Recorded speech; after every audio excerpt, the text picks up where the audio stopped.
Karena nanti ada orang-orang yang tidak sadar sesungguhnya doanya sudah dijawab, tapi dia tidak menyadari itu. Bahkan merasakan doanya kok nggak dijawab-jawab gitu.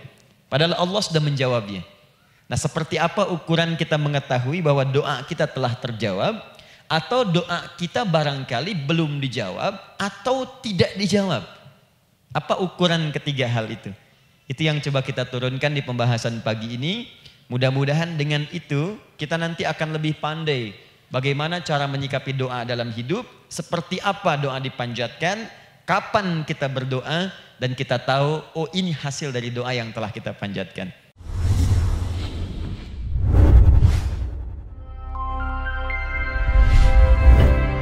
Alhamdulillahi Rabbil Alamin Alladhi amarana bid-du'a faqala wa qala rabbukum ud'uni astajib lakum fawa'adana bil-ijabati faqala wa idha sa'alaka ibadi anni fa inni qariba ujibu da'wata ad-da'i idha da'an wassalatu wassalamu ala rasulillahi alladhi وعدنا بالإجابة عندما ندعو إلى الله سبحانه وتعالى فقال من ضمن دعائه في أسماء الحسنى اقتداء من أصحابه صلى الله عليه وسلم أرأيت ماذا دعوت فقد دعوت بأسمائه الأعظم إذا دعي بها أجاب وإذا سئل بها أعطى اللهم صل وسلم وبارك على رسولك الكريم النبي الأمين وعلى آله وصحبه وأمته إلى يوم الدين أما بعد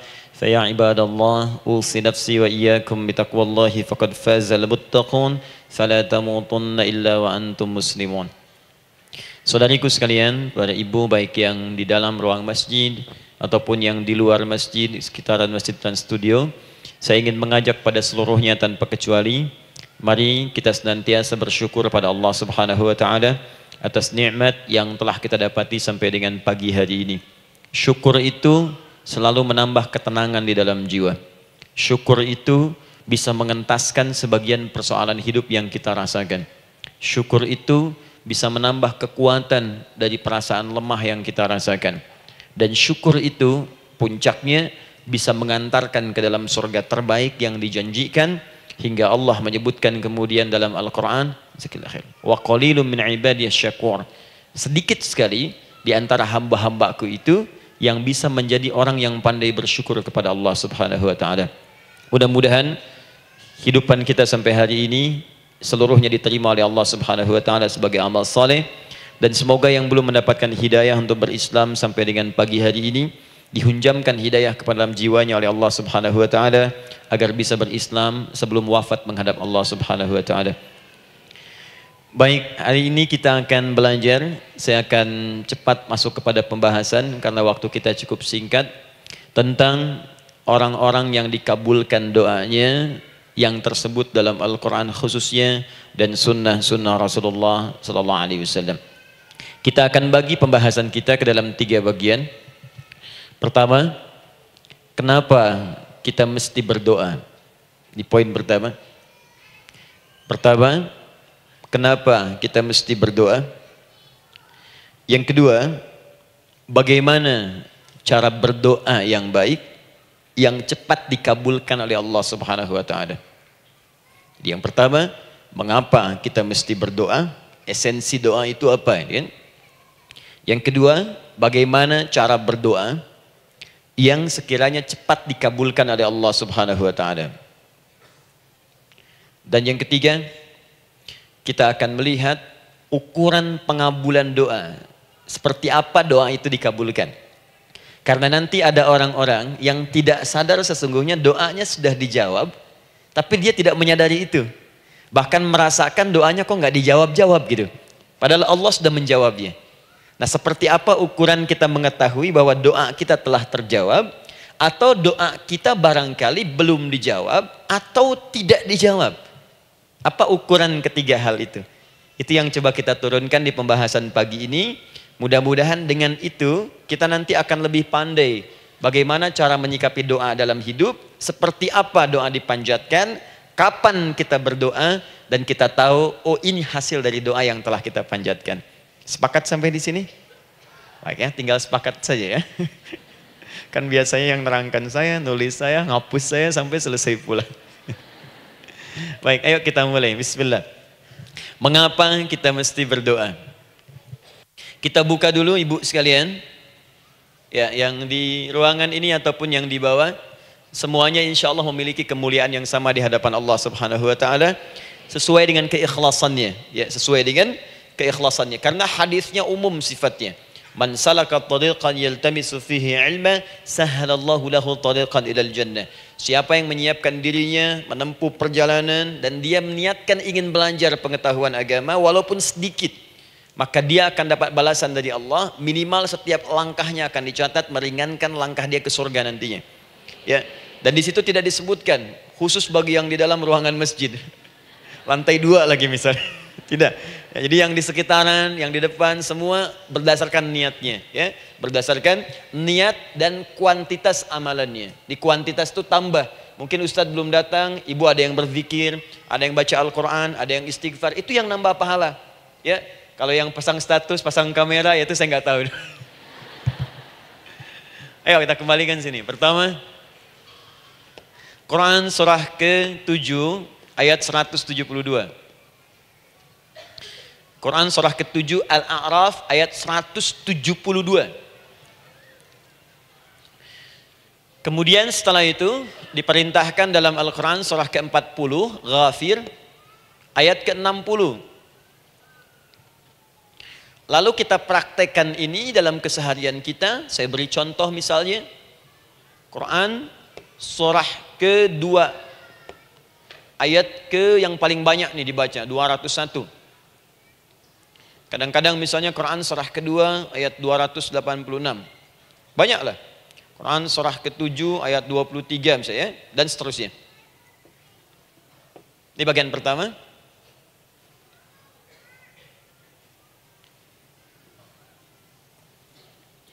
Bagian kedua, nanti kita akan belajar bagaimana cara berdoa yang baik yang dikabulkan.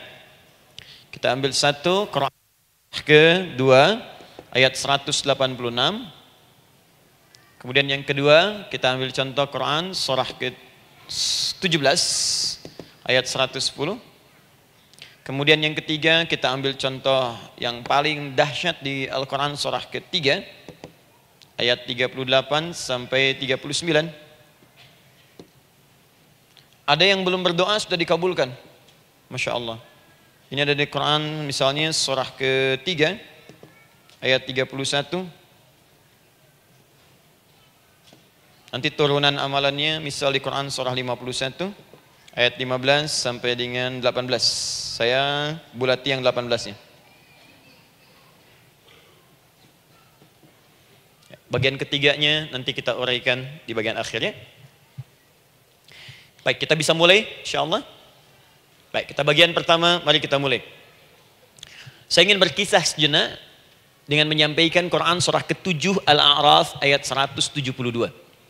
Allah berfirman, A'udzubillahi minasyaitonir rajim, wa idz akhadha rabbuka min bani adama min zuhurihim dzurriyyatahum wa ashhadahum ala anfusihim alastu bi rabbikum qalu bala syahidna. Ada ayatnya? Baik ya, di Quran surah ke-7 Al-A'raf ayat 172. Wa idz akhadha rabbuka min bani Adam. Kata Allah, dan ingatlah, pahamilah, pelajarilah, dalamilah. Teman-teman sekalian, ingat kalimat idz itu, idz dalam Al-Quran, termasuk dalam bahasa Arab, itu bukan sekedar mengingat. Idz itu bisa mengandung arti memahami dengan dalam. Menganalisis. Ya, memaknai itu idz. Jadi bukan sekedar mengingat. Bukankah ibu kalau mengingat sesuatu berusaha mendalaminya? Ya, kalau nggak percaya saya tanya begini. Coba ibu ingat kemarin jam 5 sore ada di mana? Bukankah sekarang sedang mendalami sesuatu? Sedang mencari memori jam 5 sore kemarin ada di mana? Setelah itu dihimpun jadi sesuatu lalu disampaikan dengan terstruktur, dengan rapi. Oh, kemarin saya ada di sini, di sini, di sini, mengerjakan ini. Itu idz dalam bahasa Arab. Kalau di Al-Quran ada kalimat idz. Itu berarti bukan sekedar kita diminta mengingat, tapi juga merenung, mendalami, memahami dengan dalam. Paham insya Allah? Baik, sekarang perhatikan. Nanti kalau ibu baca Al-Quran, maksud saya, ibu bisa menerjemahkan sendiri dan memahami dengan baik. Ya, misal kalimat idz pertama dalam Al-Quran, misal ditemukan di Quran surah kedua ayat 30. Wa idz qala rabbuka lil malaikati inni ja'ilun fil ardi khalifah. Idz akan ditemukan. Nah, sekarang ayat tentang korelasinya dengan doa, kita buka Quran surah ke-7 tadi ayat 172.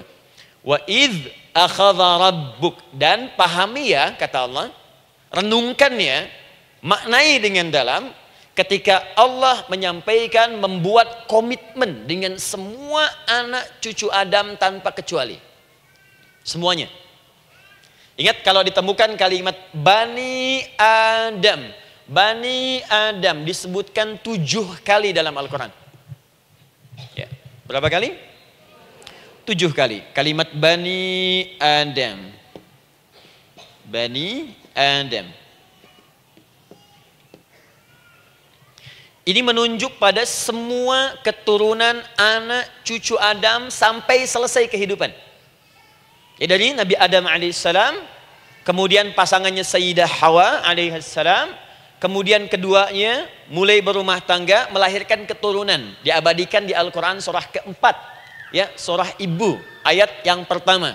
Ya ayyuhan nasu taqu rabbakumul ladzi khalaqakum min nafsin wahidah wa khalaqa minha zawjaha. Di situ kemudian ada Adam, zawjaha Hawa, ya. Wa batha minhuma rijalan katsiran wa nisaa. Dari situ turun keturunan laki-laki perempuan, laki-laki perempuan. Nanti menyebar, Bu, ya, menyebar.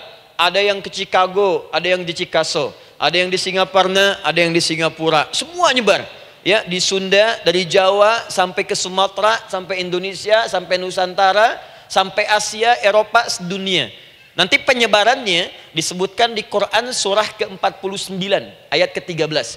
Ya ayyuhan nasu inna khalaqnakum min dzakarin wa untha. Hai manusia, semua saya ciptakan ada 2 jenis. Kalau bukan laki-laki itu pasti perempuan. Jadi tidak ada yang ketiga. Ingat ya? Kalau bukan laki-laki siapa? Perempuan. Jadi tidak ada misalnya, maaf, laki-laki yang keperempuan-perempuanan, yang gerakannya melambai, ya, kata-katanya terlampau lembut misal, dan tidak ada pula perempuan yang perkasa, ya, terlampau kuat misalnya, melampaui batas-batas standarnya. Jikalau bukan laki-laki pasti perempuan. 2 saja. Jadi kalau misalnya masih ada yang bingung, tentukan dirinya, ya, dan lihat fitrahnya. Lihat fitrahnya. Baik, kemudian waja'alnakum syu'uban wa qabaila. Kami tempatkan kalian mungkin beda-beda tempat. Syu'ub, beda tempat. Ya, ada yang misalnya RT, RW, kecamatan, beda kampung, beda negara, sampai seluruh dunia. Wa qabail, satu tempat itu sukunya bisa beda. Coba Ibu lihat misalnya, ya, di daerah Sumatera saja ada berapa suku? Di Sunda paling banyak suku, gitu ya? Banyak sekali. Jadi bisa lain-lain, bisa beda-beda. Nah, lita'arafu, semua saling mengenal, silakan. Nah, ketika semua tadi ditempatkan di semua pelosok dunia, baik laki-laki, perempuan, dari anak keturunan Adam, itu semua anak keturunan Adamnya disebut dengan satu nama saja dalam Al-Quran, yaitu Bani Adam. Jadi kalau kita mau cari keturunan kita, sampai ke asal mula kita, dari kita sekarang, itu semua akan tersambung kepada Adam alaihissalam. Puncaknya akan ke sini. Ya. Dan tidak akan nyasar kemana-mana, Bu. Ya, ada sebagian manusia nasabnya tidak ingin ke Adam, inginnya bergeser, sehingga mengatakan manusia berasal dari monyet katanya. Ya. Ada yang berkata begitu. Ibu sampaikan saja kalau bapak dari monyet, silakan saja, jangan ngajak-ngajak saya, gitu ya. Nah, jadi semua manusia itu pasti akan kembali ke sini, ya, ke Adam alaihissalam. Karena itu saya pernah sampaikan termasuk di sini di hadapan ibu semua, masih ingat? Mukjizat pertama Rasulullah sallallahu alaihi wasallam saat lahir ke muka bumi. Ingat, Nabi itu sebelum dilantik menjadi Rasul dalam usia 40 tahun, turun surah Al-Alaq, itu diberikan oleh Allah keistimewaan tanda-tanda kenabian. Apa di antara tandanya? Allah perjelas nasab keturunannya sampai Nabi Adam, padahal lahirnya itu ayahnya sudah wafat. Di lahir beliau, ayahnya wafat, tapi nasabnya diperjelas sampai Nabi Adam. Sehingga jelas, orang tidak bisa menyoal. Ini orang nggak jelas nih, ya. Kan suka ada begitu Bu ya, tiba-tiba datang menerangkan sesuatu, siapa itu? Itu nggak jelas. Bahkan sekarang sering muncul statement, siapa sih Ustadz itu? Itu Ustadz nggak jelas. Ya. Nabi nggak bisa disoal, karena semuanya jelas. Nasabnya jelas, keturunannya jelas, kemuliaannya jelas, ilmunya jelas. Jadi kalau orang mau menyoal nggak punya peluang. Siapa kamu Muhammad? Saya jelas keturunannya. Muhammad SAW bin Abdullah, bin Abdul Muttalib, bin Hashim, bin Abdul Manaf, bin Qusay, bin Murrah, bin Kilab, bin Ka'ab, bin Ghalib, bin Fihir, bin Malik, bin Nadar, bin Kinana, bin Khuzaimah, bin Mudrika, bin Ilyas, bin Nizar, bin Mudar, bin Ma'ad, bin Adnan, bin Addi, bin Adri, bin Muqawwam, bin Nagur, bin Tarih, bin Ya'rub, bin Yasjub, bin Nabit, bin Ismail alaihissalam, bin Ibrahim alaihissalam, bin Azar atau bin Nakhur, bin Abir, bin Kinan, bin Arfakhshad, bin Sam, bin Nuh alaihissalam, bin Mikhlail, Matushala, bin Kinan, bin Anwas, bin bin Adam alaihissalam. Coba ulangi. Jelas. Jelas. Jadi orang nggak bisa nyoal, itu mukjizat ya. Keistimewaan pertama sebelum Allah kemudian angkat menjadi nabi dan rasul di usia 40 tahun. Jadi kalau ibu ditanya, kamu jelas nggak? Jelas. Apa binnya? Bin Bani Adam. Itu bocoran dari Al-Quran. Ya, kalau ditanya keturunan siapa kamu? Adam. Tahu dari mana? Allah yang nyampaikan langsung. Apa kata Allah? Bani Adam. Jelas ya? Baik. Jadi ini kembali kepada Adam alaihissalam. Nah, semua anak cucu Adam yang saya garis bawahi, sejak mulai terlahir itu sudah ada komitmen dari Allah dengan anak cucu Adam ini sebelum terlahir ke dunia. Sejak dalam kandungan. Jadi kalau ibu belajar hadis, misal, dulu saya pernah amanahkan kalau ibu mau belajar dasar-dasar, cari kitabnya Imam An-Nawawi yang Al-Arba'in An-Nawawiyah, 42 hadis. Hadis keempat, ya paling kiri sebelah atas di kitabnya. Dari Abdullah bin Mas'ud radhiyallahu taala anhu, ya. Qala Nabi sallallahu alaihi wasallam bahwa shadiqul masduq. Nabi SAW pernah menyampaikan sedangkan beliau orang benar dan dibenarkan. Kapan perjanjian ini dibuat? Dalam usia kandungan 4 bulan. Dalam kandungan. Inna ahadakum yujma'u fi batni ummihi. Setiap kalian yang akan terlahir dari anak cucu Adam, kecuali Adam Bu ya. Ingat, kecuali Adam, kecuali Hawa, karena ini asal mula manusia keduanya. Tapi keturunan Adam dan Hawa akan mengalami proses yang sama. Dikandung dulu ibundanya, kemudian terlahir. Adam tidak dikandung, ingat, Adam tidak ada bapak, Adam tidak ada ibu. Langsung diciptakan wujudnya oleh Allah Subhanahu wa taala dari bahan dasar yang sama dengan manusia. Ya, karena itu saya pernah ditanya, pernah berdialog, ya. Ustaz, ini spesial Nabi Isa ini. Ya, spesial, Yesus Al-Masih Nabi Isa spesial. Karena itu diangkat sebagai Tuhan. Apa yang spesial? Kata beliau, karena ini bisa menghidupkan yang mati. Yang kedua, ini lahirnya beda dengan orang biasa. Bagaimana lahirnya? Tanpa bapak. Ibu saja tanpa bapak. Mana ada manusia yang lain seperti ini? Saya bilang Adam lebih spesial lagi. Lahir tanpa ibu, tanpa bapak. Kenapa nggak jadi Tuhan? Tapi kan Adam nggak bisa menghidupkan yang mati. Dengan izin Allah, maaf, Nabi Ibrahim lebih canggih lagi. Buka Quran surah kedua, ayat 260. Paling kiri sebelah atas. Wa idh qala Ibrahim Rabbi arini kaifa tuhyil mauta. Qala awalam tu'min. Qala bala walakin inna qalbi. Ketika Ibrahim bermohon kepada Rabbnya, ya Allah, tolong tunjukkan kepadaku bagaimana cara menghidupkan yang mati. Kata Allah, kamu masih nggak yakin? Kata Ibrahim, saya yakin, saya yakin-yakinnya. Cuma supaya hati saya tenang, membuktikan kepada yang lain tentang kuasamu. Kata Allah, gampang. Lalu Allah berikan kemudian satu ketentuan sama persis dengan Nabi Isa. Cuman prosesnya lebih canggih. Kalau Nabi Isa, tepuk mayatnya, bangun, bicara. Nabi Ibrahim kata Allah, nih ambil burung, potong-potong dulu, dicincang dulu. Sudah dicincang kemudian, mayatnya disimpan, jasadnya di tempat bukit yang berbeda. Kalau sekarang potong burung, simpan di bukit satu, jasad yang kedua simpan di bukit B. Kepalanya simpan di bukit A, ekornya simpan di bukit B, badannya simpan di bukit C. Panggil dengan nama Allah. Thummad'uhunna ya'tinaka sa'ya. Panggil, bismillah, dengan nama Allah, hidup, hidup. Sama persis dengan Nabi Isa. Dengan nama Allah, biiznillah, hidup, hidup. Nabi Ibrahim, biiznillah, dengan nama Allah, hidup, hidup. Menyatu semuanya, jadi satu. Psst. Kalau Nabi Isa kemudian ada yang menduga sebagai Tuhan, kenapa Nabi Ibrahim tidak angkat jadi Tuhan? Paham ya? Nah, ini menunjukkan bahwa ada pola pemikiran yang harus dikembalikan supaya benar cara memahaminya. Jelas sampai sini? Maaf saya sedikit agak lompat ya. Saya kembalikan kemudian, perhatikan sini. Inna ahadakum yujma'u fi batni ummihi. Karena itu semua anak cucu Adam, beda dengan Adam, akan proses lahirnya dikandung dulu di perut ibundanya. Fokus baik-baik. Arba'ina yauman nutfah, 40 hari pertama baru kemudian proses antara spermatozoa dengan ovum berproses. Thumma yakunu mithla dzalika, kemudian alaqah, 40 hari yang kedua jadi alaqah, zigot yang menempel di dinding rahim. Thumma yakunu mithla dzalika mudghah, 40 hari ketiga berbentuk mudghah, sudah mulai berbentuk daging sekeratan, ada bentuknya. Dan usianya sudah 4 bulan, 40 hari ketiga, 120 hari. 120 hari. Thumma yursalu ilaihil malak, kemudian diutuslah malaikat, fayanfukhu fihi ruh, maka ditiupkan roh ke dalamnya. Jadi ingat, kalau di antara sini, di antara kita ada ibu misalnya yang tengah hamil, tengah mengandung, ingat baik-baik, atau keluarganya, kerabatnya, usia 4 bulan itu roh sudah ditiupkan. Di kandungan sudah ada rohnya. Hati-hati ya. Berapa bulan? 4 bulan. Karena itu nanti ada ayat dalam Al-Quran, Quran surah ke-7 ayat 189. Di posisi ini harus banyak berdoa dan beramal soleh. Ingat ya, berdoa, beramal soleh, minimal minta kepada Allah. Da'awallaha rabbahuma la in ataitana shaliha lanakunanna minasyakirin. Minta banyak kepada Allah, ya Allah jadikan anak saya anak yang soleh, jadikan anak saya anak yang soleh. Dari usia itu 4 bulan sampai ke atas menjelang lahiran. Nanti diiringi oleh amal soleh kedua orang tuanya. Ini sudah penelitian dokter muslim, khususnya di Asia Tenggara.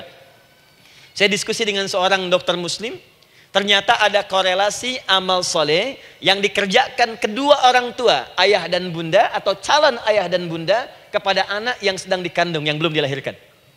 Jadi kalau orang tuanya rajin baca Al-Quran, itu berpengaruh ke anak, Bu. Dan penelitian terkini, itu mempercepat anak itu menjadi seorang penghafal Quran ketika lahir. Ya, pernah satu kali dibacakan Al-Quran, posisi janin itu berubah. Seperti sujud gitu. Itu penelitian sudah di MRI waktu itu dilihat ya, kelihatan. Jadi ada korelasi antara kesolehan orang tua dengan kesolehan anak yang sedang dikandung. Hati-hati ya. Tapi yang penting diketahui adalah dalam usia kandungan 4 bulan itu disebutkanlah isyarat di Quran surah ke-7 ayat 172 terjadi perjanjian komitmen dengan Allah Subhanahu wa taala. Apa perjanjiannya? Wa idz akhadha rabbuka min bani adama min zuhurihim dzurriyyatahum wa asyhadahum ala anfusihim. Lihat perjanjiannya, saya fokus di kalimat ini, alastu bi rabbikum. Apakah engkau akan berkomitmen saat ini? Bersaksi? Karena kalimatnya bersaksi. Wa asyhadahum, dan mereka bersyahadat, bersaksi, komitmen. Di komitmennya menggunakan kata syahadat di sini. Karena itu nanti setiap bayi yang sudah terlahir dari rahim ibu manapun itu berada dalam keadaan suci karena sudah bersyahadat dalam perut ibundanya. Masih ingat hadis ini? Kullu mauludin yuladu 'alal fitrah. Setiap yang terlahir dari rahim perempuan manapun itu membawa fitrah. Apa di antara fitrah yang dimaksudkan itu? Fitrah keislaman, fitrah mengakui Allah sebagai Tuhan. Itu nanti ada di Quran surah ke-30 ayat ke-30, paling kanan sebelah atas. Quran surah 30 ayat 30.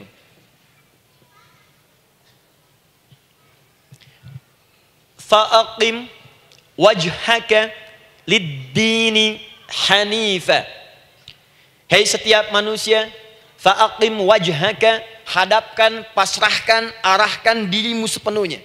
Lid-dini, pada ketentuan ad-din, hanifa, dengan lurus. Di setiap manusia itu punya fitrah untuk beragama.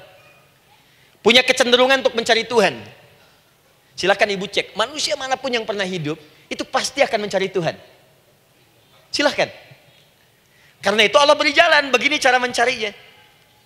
Fitratallahi allati fataran nasa 'alaiha, itulah fitrah manusia yang telah Allah berikan pada dirinya bahkan sebelum dia terlahir. Di antara fitrah manusia ada kecenderungan untuk mencari Tuhan. Ada kecenderungan untuk mendekat kepada Allah. Bahasa Qur'annya din, lid-dini hanifa. Apa itu din? Itulah Islam. Quran surah ke-3 ayat 19. Inna dina indallahil Islam. Karena itu silakan cek, semua orang itu pasti akan mencari Tuhan. Setiap manusia. Ada yang melihat kayaknya ada di hewan, kayaknya ada di pohon, kayaknya ada di alam, kayaknya ada di patung, kayaknya ada di... Mencari dia. Terus Allah beri jalan. Kalau kamu ingin mencari yang benar, din yang dimaksud Islam, diberikanlah tuntunan dalam Islam. Jelas sampai sini? Baik. Karena itulah kemudian, setiap bayi yang terlahir itu disebut oleh Nabi dia suci, dia bersih, karena telah membawa risalah Islam dalam dirinya. Hanya sayang nanti, fa'abawahu yuhawwidanihi, au yunassaranihi, au yumajjisanihi. Lingkungan nanti akan merubah dia keluar dari fitrahnya. Bisa dipengaruhi, tiba-tiba berubah misalnya keyakinan. Bisa karena kejadian tertentu, dia jauh dari Allah subhanahu wa ta'ala. Dia muslim, cuman karena kondisi tertentu, pekerjaan menjauhkan dia dari Allah, lupa sholat. Telenovela menjauhkan dia dari Al-Quran. WhatsApp, Facebook, media sosial melupakan dia dari ibadah. Coba ibu, kalau online setiap hari berapa kali dengan media sosial? Ganti status. Online dengan Allah berapa kali dalam sehari? Coba hitung. Online dengan Allah yang paling maksimal kan sholat fardu 5 kali. Kalau 1 kali 5 menit kali 5 cuma 25 menit. 25 menit online dengan Allah. Berapa menit online dengan media sosial yang tidak nyata? Dan cita-cita masuk surga.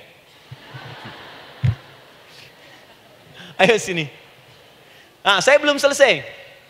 Jadi yang pertama, dalam perjanjian 4 bulan ini, pertama ada komitmen bersyahadat menuhankan Allah. Tapi yang kedua, ini yang dahsyat. Perhatikan kalimatnya, fokus. Saat Allah memperkenalkan dirinya dalam kandungan kita, usia 4 bulan itu, dengan nama apa Allah memperkenalkan dirinya? Coba lihat ayatnya. Alastu bi rabbikum, dengan nama Rabb, Rabb. Wa idh akhadha rabbuka, Rabb, min bani Adama dzurriyyatahum, awas, wa asyhadahum ala anfusihim. Alastu bi rabbikum, dengan nama Rabb. Rabb. Nah, ibu sekalian, kata Rabb ini itu berasal dari kata ar-rububiyah.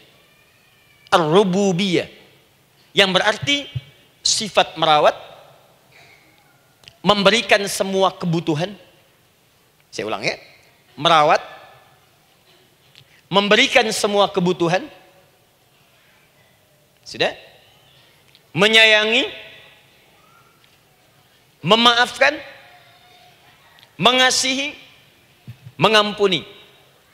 Masya Allah. Merawat, memenuhi sebuah kebutuhan, menyayangi, memaafkan, mengampuni. Jadi semua hal yang terkait dengan perhatian ada pada kalimat Rabb. Sifatnya disebut dengan rububiyah. Zat yang memperhatikannya disebut dengan Rabb, namanya Rabbun. Baik. Pelan-pelan. Nah, seakan-akan Allah ingin berkata begini. Hei, engkau buat perjanjian dengan saya sekarang. Engkau bersaksi, saya sebagai Tuhan. Siap bersaksi, menuhankan saya. Nanti ketika kamu lahir, apapun yang kamu butuhkan dalam kehidupan, aku akan berikan. Kamu akan saya rawat. Kalau sakit, kamu saya sembuhkan. Minta sesuatu yang kamu butuhkan, saya akan berikan. Kamu butuh sesuatu, saya akan hadir. Kamu salah minta maaf, saya maafkan. Kamu dosa minta ampun istighfar, saya ampuni. Kamu ingin sesuatu yang lebih baik, saya berikan. Pokoknya semua yang kamu inginkan selama engkau butuhkan dan itu baik, aku berikan. Kira-kira, maaf Bu ya, maaf sekali. Kalau ada yang nawarkan pada ibu, mau nggak ikut saya? Nanti sebuah kebutuhannya saya berikan. Kalau sakit saya berikan jaminan kesembuhannya. Kalau butuh sesuatu saya berikan. Kalau ingin ini itu selama butuh saya sampaikan. Kira-kira ibu nolak atau ikut? Baik. Ikutnya mikir dulu atau tidak? Tidak. Jangankan yang tinggi-tinggi Bu ya, suami aja nawarkan, "Mah, mau nggak ikut papa? Papa nanti kasih handphone S10. Sama gelang nggak Pak? Ikut ya. Dan tanpa pikir. Dalam bahasa Arab, sesuatu yang disetujui tanpa difikirkan lagi, itu disebut bala namanya. Bala, sekali saja. Sekali, ya, tidak 2 kali. Tidak ditambah, tidak dikurangi. Ingat, kalau Allah sudah sampaikan kalimat, jangan tambah, jangan kurangi. Ya. Bala, tidak ditambah nga, tidak disebutkan 2 kali. Bala. Ya. Bala itu artinya siap. Ya. Tanpa pikir. Karena memang nggak ada yang dipikirkan lagi. Apa yang mau dipikirkan? Semua kebutuhan dikasih. Semua keinginan dikabulkan sepanjang baik. Kalau sakit ada jaminan disembuhkan, dikasihi, disayangi, salah dimaafkan. Ya, kalau dosa diampuni, apalagi yang kurang, nggak ada aib, nggak ada yang kurang, sempurna semua. Kita katakan bala tanpa pikir. Karena itu, perhatikan, setiap kita kemudian, ibu sekalian, datang terlahir ke bumi,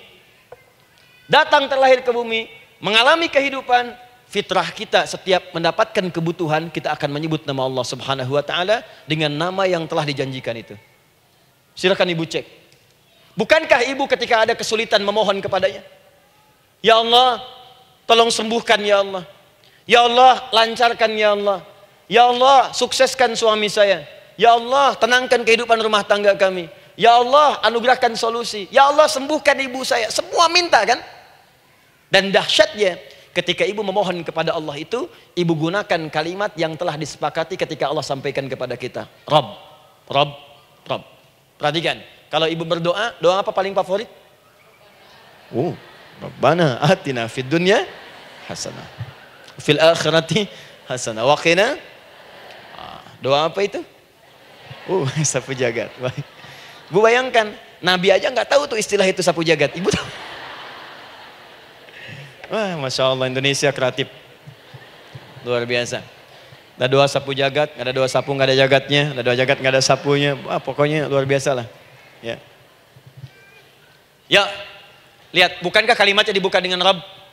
Rabbana atina fid dunya sana. Rabbana zalamna anfusana wa illam taghfir lana wa tarhamna lanakunanna minal. La yukallifullahu nafsan illa laha ma kasabat wa 'alaiha mak. Perhatikan, Rabbana la innasina Rabbana Rabb. Ini ayatnya. Sapu jagat Quran surah 2 ayat 201. La yukallifullahu Quran surah 2 ayat 286. Rabbana zalamna Quran surah 7 ayat 23. Yang ingin saya sampaikan, setiap kita butuh sesuatu, kita menyebut namanya dengan kalimat Rabb. Kenapa kita katakan Rabb? Karena Allah sendiri menyebutkan dengan kalimat Rabb. Alastu bi rabbikum, saya nanti adalah Tuhan yang akan memperhatikan kalian, menyayangi kalian. Saya Tuhan yang akan merawat kalian, memberikan semua kebutuhan. Makanya ibu tuh kalau ada persoalan nagih seakan-akan ke Allah. Ya Allah, kan engkau yang berjanji kepada saya. Engkau yang berjanji, engkau yang menepati ya Allah, karena engkau Tuhan. Kalau manusia, dia berjanji, dia yang mengingkari. Dia awali, dia yang akhiri. Tapi engkau beda ya Allah. Kenapa? Engkau berjanji, engkau yang menepati. Quran surah ketiga ayat 9. Innallaha la yukhliful mi'ad. Engkau yang berjanji, engkau yang menepati. Engkaulah awal dan akhir dari semua hal. Engkau mengatakan saya Rabb yang akan memberikan semua kebutuhan. Sekarang saya butuh ya Allah. Engkau berjanji akan menyembuhkan, sekarang saya sakit ya Allah. Engkau berjanji akan memberi solusi, sekarang saya sedang punya masalah ya Allah. Engkau berjanji akan memberikan kesuksesan, sekarang saya sedang menapaki itu ya Allah. Makanya ibu sebutkan kalimat Rabb, Rabb, Rabb, Rabb. Jadi sesungguhnya doa itu adalah fitrah dari setiap manusia, karena mulai dibangun komitmen sebelum dia dilahirkan ke muka bumi. Jadi kalau kita bicara tentang doa, doa itu fitrah kehidupan bagi setiap manusia.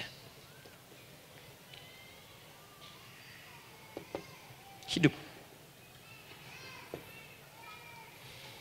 sekaligus penanda komitmen yang membedakan antara Khalik dengan makhluk, hamba dengan Allah, manusia dengan Tuhan. Kan Allah katakan, saya Rabb ya, saya yang ngasih, saya yang Tuhan. Berarti kita yang makhluk kan, kita yang butuh kan. Allah yang memberi, kita yang butuh. Untuk membedakan mana yang butuh, mana yang ngasih, maka pembedanya adalah doa. Jadi kalau ada manusia yang gak pernah doa selama hidup, itu tandanya ada yang salah dengan kehidupannya. Karena seakan-akan dia gak butuh Tuhan. Sebab perbedaan manusia dengan Tuhan itu sebelum lahir, salah satunya ditunjukkan dengan sifat butuh kita kepada Allah.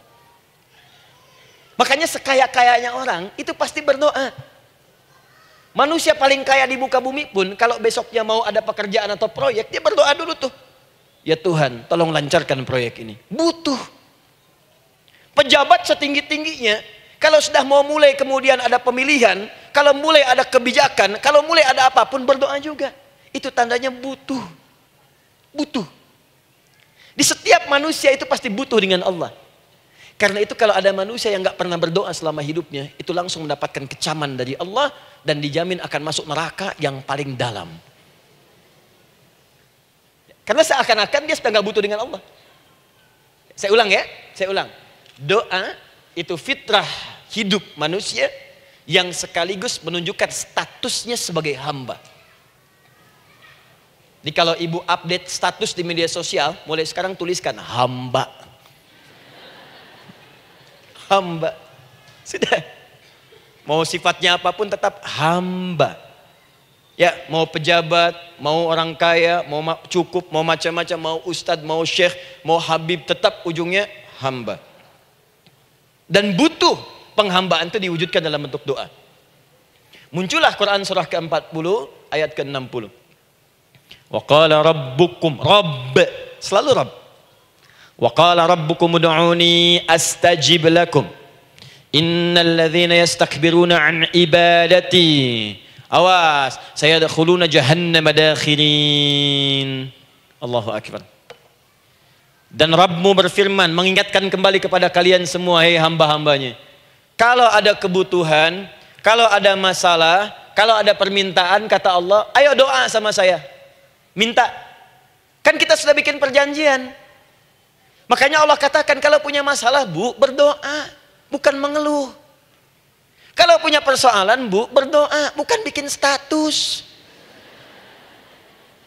Rasanya aku tidak sanggup. Ditulis di Facebook. Apain? Terus kalimat Allahnya pun jelas. Minta kepadaku, bukan mengeluhkannya. Kamu tidak seperti yang aku kira. Nungguin komen. Sambil masak, celing ada satu. Ece kunaon. Makin meluas masalah. Untuk abi mas sabar. Sudah. Paham ya? Jadi ini kaidah hidup yang pertama. Sebetulnya sederhana, cuman jarang digunakan gitu. Sederhana, cuman jarang dipakai. Kata Allah kan, kamu doa itu, saya kasih ketenangan. Jadi Bu, gini, doa itu manfaatnya, walaupun solusi belum datang, tapi hati tenang. Tenang. Jadi kalau mau curhat-curhat sama Allah, sampaikan, minta, mohon, berikan. Minimal tenang. Saya kasih rahasia ya. Ini di antara kita saja nih. Lihat sini. Saya hapus dulu deh.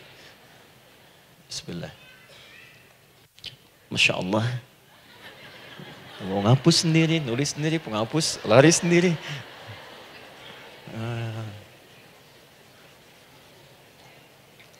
Bismillah. Oh ini ada dua ya, sini. Baik, buka Quran surat 7 ayat 205.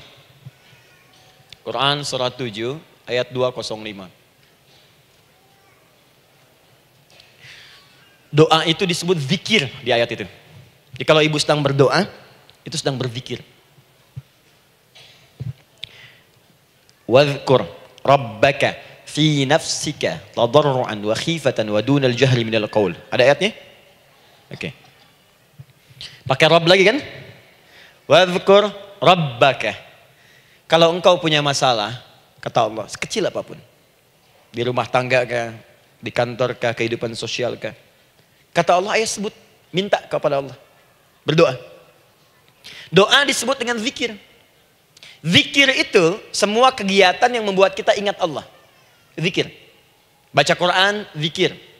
Dalilnya Quran surah ke-15 ayat 9. Inna nahnu nazzalna dzikra. Kami turunkan Al-Quran sebagai zikir.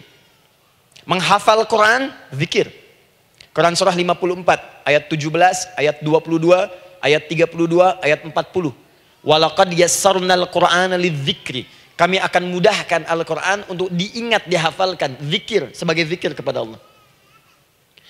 Ibu selepas sholat, baca subhanallah, alhamdulillah, Allahu Akbar, zikir. Quran surah keempat, ayat 103. فَإِذَا قَضَيْتُمُ الصَّلَاةَ فَاذْكُرُوا اللَّهَ. Maka jika anda telah tuntas mengerjakan sholat, segera berzikir kepada Allah. Sholat sendiri, zikir. Quran surah ke-20, ayat ke-14. Innani anallahu la ilaha illa ana fa'budni wa aqimis salata lidzikri. Saya Allah, kata Allah. Tidak ada Tuhan selain saya. Sembah saya. Bagaimana menyembah Allah? Tunaikan salat sebagai zikir kepada Allah. Zikir. Di zikir semua amalan yang mendekatkan kita dengan Allah. Doa itu satu dari bagian zikir. Tapi tahukah ibu fungsi zikir yang paling utama itu apa? Quran surah 13 ayat ke-28. Ala bidzikrillahi tatmainnul qulub. Yakinkan pada dirimu, kalau zikirmu benar kepada Allah, maka dia akan berdampak kepada hati menjadi lebih tenang. Zikir itu, manfaat pertamanya, membuat hati tenang, Bu. Tadi saya contohkan. Baca Al-Quran, zikir kan? Jadi kalau ibu sedang tidak tenang, sedang gelisah, ada masalah, daripada mengeluh sana sini, wudu, Bu, wudu. Ambil mushaf, baca. Saat baca itu mungkin solusi belum datang, tapi hati itu lebih tenang. Kaitan dengan bahasan kita, doa, minta. Doa. Jadi kalau orang punya masalah itu kalau berdoa, walaupun solusinya belum datang, walaupun kemudian jawabannya belum tiba, minimal hati ibu itu tenang. Ini dia. Kan surah 13 ayat 28. Rumus ini pakai. Gunakan dalam hidup. Karena yang tahu kehidupan kita itu Allah yang menciptakan kita. Yang tahu pesawat, yang bikin pesawat. Yang tahu handphone, yang bikin handphone. Yang tahu mikrofon, yang bikin mic-nya. Yang tahu kita, yang menciptakan kita. Ikutilah petunjuk Allah yang menciptakan kita, maka akan langsung terasa manfaatnya. Ibu tidak percaya, silahkan lakukan. Rasakan bedanya, bedakan rasanya, dan pasti akan terasa bedanya. Akan lain. Tuh. Doa. Tapi ingat yang paling penting kata Allah, doa itu bukan sekedar penting permohonannya, tapi menunjukkan status kita sebagai hamba di hadapan Allah Subhanahu wa taala. Jadi kalau ada orang selama hidup tidak pernah berdoa, artinya dia mengingkari status dia sebagai hamba di hadapan Allah Subhanahu wa taala. Mau menyejajarkan diri dengan Tuhan. Kan yang tidak pernah meminta itu Tuhan. Allah yang memberikan. Kalau manusia beda pasti minta. Artinya kalau ada manusia nggak pernah minta, seakan-akan bahasa halusnya, kamu ini ngaku jadi Tuhan. Saya tempatkan kau di neraka jahanam yang paling bawah. Jahanam itu, Bu, belum masuk saja sudah terasa. Terasa. Buka ibu Quran surah misalnya ke-40 Ghafir tuh. Ya, ayat 45 sampai dengan 47-nya. Sebelumnya lagi lihat Quran surah ke-8 ayat ke-50. Itu penghuni neraka, Bu, yang bukan jahanam saja. Penghuni neraka itu kalau mau meninggal itu dipukulin dulu malaikat. Depan belakangnya. Ayo, kamu keluar. Lama amat keluarnya rohnya katanya. Takut karena nggak punya bekal. Kan maaf ya, kaidah mengatakan orang nggak punya bekal itu takut pulang, apalagi orang merasa salah. Anak ibu berbuat kesalahan, mau pulang takut kan? Takut. Jadi kalau ada anak takut pulang, salah dia. Salah. Kemana anak nggak pulang-pulang, pasti ada yang salah karena nggak berani pulang. Jangankan salah, nggak punya bekal saja, malu pulang. Lihat ibu waktu Ramadan usai, mau mudik, Idul Fitri.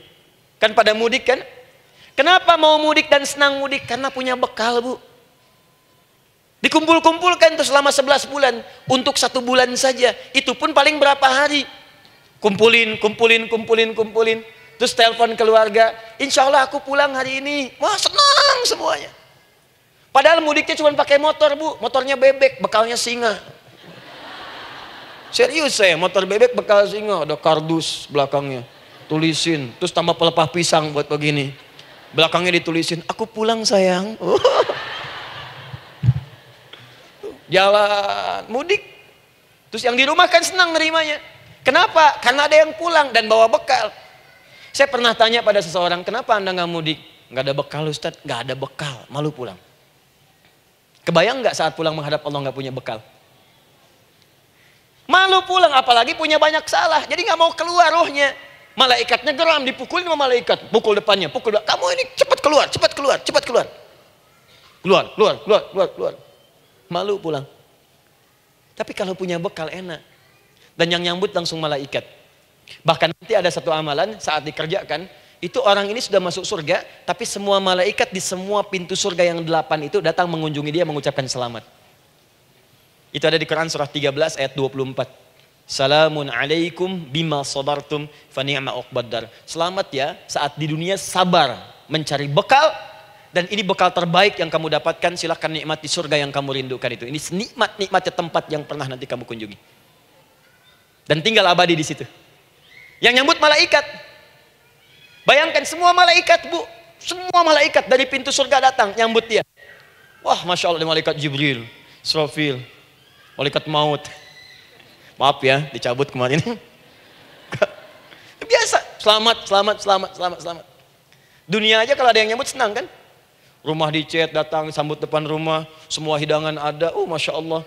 Bahkan yang tidak ada jadi ada. Luarnya kongguan, dalamnya rangginang gitu kan. Wah, muncul semua. Paham ya? Ah, jadi ini bagian pertama. Jadi kita katakan kenapa manusia mesti berdoa? Jawabannya karena manusia itu hamba. Dan doa itu adalah fitrah bagian dari kehidupan. Kenapa manusia mesti berdoa? Karena ada komitmen dari Allah. Setiap dia mendapatkan sebuah persoalan, maka Allah akan jawab dan berikan jawaban dari semua persoalannya. Jalan mendapatkan jawaban itu adalah doa. Kenapa manusia mesti berdoa? Karena dia butuh dengan Allah. Dan puncaknya, kenapa dia mesti berdoa? Karena Allah ingin membahagiakan kehidupan dunianya sebelum sampai keabadiannya di akhirat. Jadi ketika kita berdoa, sebetulnya kebaikan untuk kita karena Allah ingin kita bahagia. Ingin mudah hidupnya. Jadi kalau ada orang nggak berdoa, sesungguhnya dia sedang menyulitkan diri sendiri dalam kehidupan dunianya sampai ke akhiratnya. Jelas sampai di sini? Masya Allah. Alhamdulillah. Baik, kalau sudah paham, saya hapus ini, kita masuk bagian yang kedua. Hapus lagi. Sab Muslimah edisi ke-15. 15 kali datang sendiri, nangin sendiri, nulis sendiri, ngapus sendiri. Masya Allah. Tinggal lihat, catat, masuk surga. Masya Allah. Alhamdulillah. Baik. Baik. Sudah? Alhamdulillah. Saya ingin setiap pembahasan kita dipahami ya. Saya tidak menyukai kalau datang melihat tapi nggak paham gitu. Ya, dengar tapi nggak paham. Saya tidak ingin satupun keluar dari sini kecuali paham. Ya. Ibu paham? Paham Ustaz. Pada pamit ya, silahkan. Apa yang ibu pahami? Doa. Ya. Dah. Nah, sekarang masuk bagian kedua. Bismillah. Kalau sudah mengerti yang tadi, persoalannya adalah bagaimana cara kita memohon kepada Allah. Itu dia. Bagaimana cara kita meminta? Kata Allah, kamu kalau punya masalah, minta. Ya Allah, caranya bagaimana?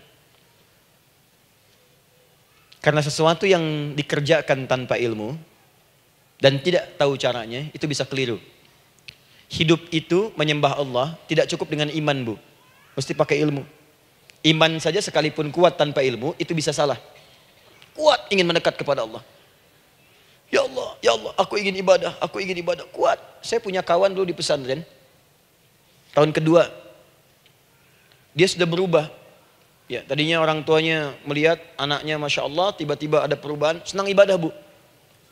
Malam-malam dia bangun, ini kisah nyata, saya alami sendiri. Masya Allah, saya senang sekali. Kita saling doakan, dia bangun malam tahajud. Bangun jam 2, Anda bayangkan. Yang sebelumnya menjelang subuh atau apa. Ini malam Jumat lagi, malam libur. Malam libur biasanya santri itu kebanyakan ada yang keluar, ada yang main, ada yang macam-macam. Ini dia malam tahajud. Jam 2 bangun. Saya bahagia sekali. Udah bangun, sholat, selesai. Cuman pas waktu mau subuh, kok saya lihat tidur. Saya bangunkan kan. Fulan, bangun. Oh iya, katanya. Iya, oh mungkin nanti mau nyusul. Saya pikir istirahat dulu. Saya ke masjid lah. Udah ke masjid, dah selesai. Kita diskusi di masjid, selesai. Semua pulang saya jam 7. Saya lihat masih tidur juga. Barangkali dia sudah tadi sholat mungkin di kamar, nggak sempat ke masjid karena capek. Tapi saya lihat kok posisinya nggak berubah. Di situ juga. Akhirnya setengah jam saya tunggu, saya bangunkan. Bangun. Bangun. Kenapa Adi katanya? Saya kira antum belum sholat subuh ya? Adi gimana sih? Kan udah saya jama dengan tahajud tadi. Udah saya jama dengan tahajud. Jadi memang kekuatan imannya lagi tinggi, cuman ilmunya kosong. Ini yang bahaya. Besok-besok kalau orang kayak gini sholat subuh bisa 4 rakaat. Ya. Karena itu berdoa penting, cuma kita mesti tahu caranya. Yuk kita mulai bagian pertama. Quran surah kedua ayat 186. Paling kiri sebelah bawah. Sudah? Wa idza sa'alaka ibadi anni fa inni qarib. Fokus. Kata Allah, kalau hamba-hambaku Muhammad SAW bertanya kepadamu, minta petunjuk untuk mencari-cari aku. Tuh Bu, coba lihat. Ayat doa dibuka lagi dengan kalimat hamba. Untuk menegaskan status kita. Jadi kalau ditanya, kita siapa di hadapan Allah? Makanya nggak usah sombong. Jangan sombong, karena kita cuma hamba. Karena itu ketika Korun sombong, Korun tuh manusia terkaya yang pernah hidup di bumi. Hartanya Bu, ini saya kasih bocoran sedikit, kunci berangkasnya saja, kemana-mana itu suka dibawa, dipikul paling sedikitnya 8 bodyguard, cuman bawa kunci berangkas saja begini. Di Korun pengen ngasih tahu, kalau ada yang pengen nyuri di tempat saya silahkan aja, ini aja bodyguard saya ngangkat kuncinya susah. Korun. Jadi kalau Anda tidak sekaya Korun, jangan ikutan sombong, telat. Telat, gak ada kerjaan. Sudah ada yang lebih kaya. Ya. Dan apa yang terjadi? Fakhosabna, kata Allah, kami telan. Likuifasi. Telan oleh bumi semua. Dengan kekayaannya semua habis. Jadi ketika ada seseorang yang lupa dengan statusnya sebagai hamba, maka Allah akan memberikan pelajaran kepadanya untuk taubat. Kalau nggak mau taubat juga, telan habis. Untuk menunjukkan kamu tuh bukan Tuhan, saya Tuhannya. Maka jangan ikutan sombong. Kalau ada yang perlu punya Ferrari, Lamborghini, Lamborghini, ya, wow, bikin rame di jalan, cuman nggak update status, kasih tahu, maaf Mas, telat. Itu gambaran hidup. Dan ingat, setiap dibuka dengan kalimat permohonan, itu kalimatnya hamba. Hambaku, hambaku, hambaku. Termasuk mau minta tobat, hamba. Quran surah 39 ayat 53. Qul ya ibadiyalladzina asrafu ala anfusihim la taqnatu min rahmatillah. Katakan Muhammad pada hambaku yang merasa banyak dosa, pengen berdoa minta tobat. Kata Allah, hamba. Saya terima tobatnya, hamba. Ini ya. Ini pun adab yang pertama dari Al-Quran. Adab yang pertama, kalau kita ingin berdoa dan doa itu cepat ingin dikabulkan, maka berdoalah dengan cara menghamba di hadapan Allah Subhanahu wa taala. Jangan merasa tinggi.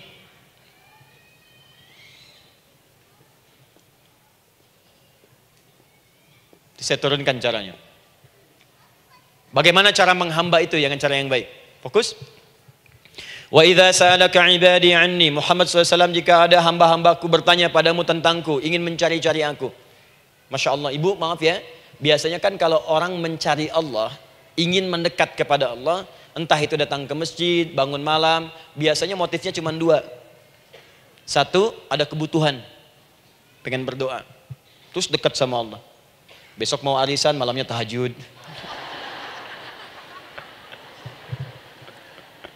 Anak mau ujian, baru puasa, kan? Suami ada proyek, nah, baru baca Quran, kan? Terus itu biasa itu, biasa. Jadi fitrah Bu.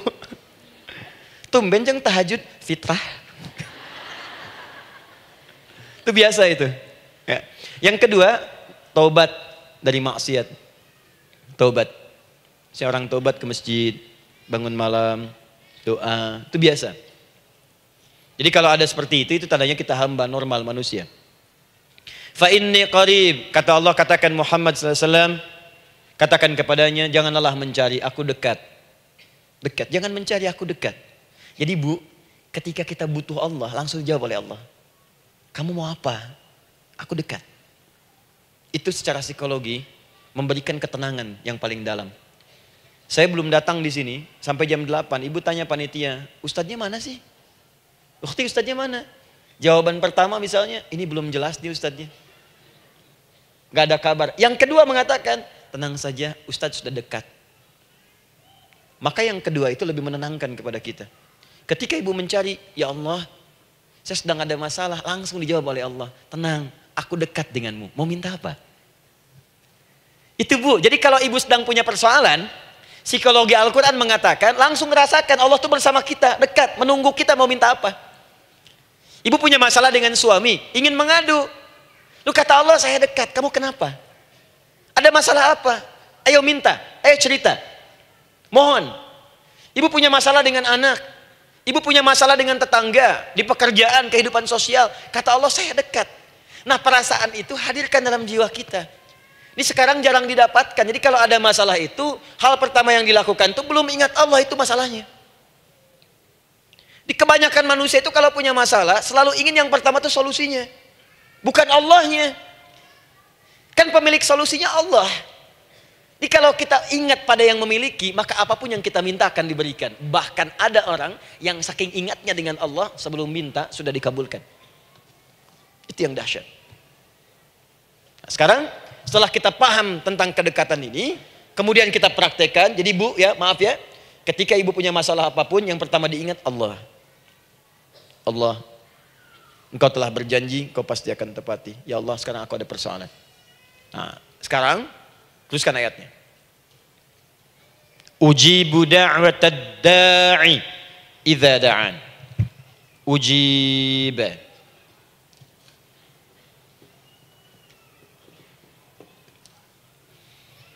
Ujibu da'watad da'i idza da'an. Aku pasti akan menjawab, mengabulkan setiap doa hambaku jika dia bermohon kepadaku. Saya ingin ajarkan sedikit di gramatikal bahasa Arab. Ujib itu disebut dengan fi'il mudhari namanya. Saya kasih rumus cepat Bu ya. Insya Allah kalau ibu fokus dengan rumus ini, ibu nanti bisa memahami Al-Quran dengan baik. Saya kasih satu kalimat. Hafalkan baik-baik. Ini gampang kok. Anita. Ya, Anita. Sudah? Anita. Baik. Hamzah, nun, ya, ta. Satukan Anita. Kalau di dalam kalimat ibu baca Al-Quran, di depannya ada huruf hamzah ini, atau nun, atau ya, atau ta, maka itu rumus mudhari namanya. Gak usah dihafalkan mudharinya. Ya, nggak usah dihafalkan sampai bikin misalnya satu ungkapan, Anita istrinya Pak Mudhari, nggak usah, nggak ada kerjaan. Ya, nggak usah dihafal. Saya hanya ingin tunjukkan pemahaman. Kalau ada bentuk seperti ini punya 3 makna. Kalau dalam bahasa Inggris itu disebut present, ya, continuous, dan future. Present, continuous, and future. Sekarang, terus, sampai kapanpun. Sekarang, terus berlangsung, continuous, and future, sampai kapanpun di masa depan. Ini bentuknya disingkat dengan rumus ini, Anita. Di dalam konteks pengabulan doa, kata Allah, ketika saya akan kabulkan, kalau kamu punya masalah, kamu berdoa, saya akan kabulkan. Nah, kalimat Allah saya akan kabulkan ini, bentuknya menggunakan mudhari. Ada hamzah di depannya, ujib. Artinya apa? Kalau ibu sekarang berdoa, saya akan kabulkan, kata Allah. Terus kamu berdoa, saya akan jawab. Nanti pun punya masalah di masa depan, kamu berdoa, saya jawab juga. Jadi artinya tidak ada doa yang sia-sia. Semua doa, ingat, sepanjang kita butuhkan, pasti Allah berikan. Doa itu sepanjang kita butuhkan, pasti akan dijawab.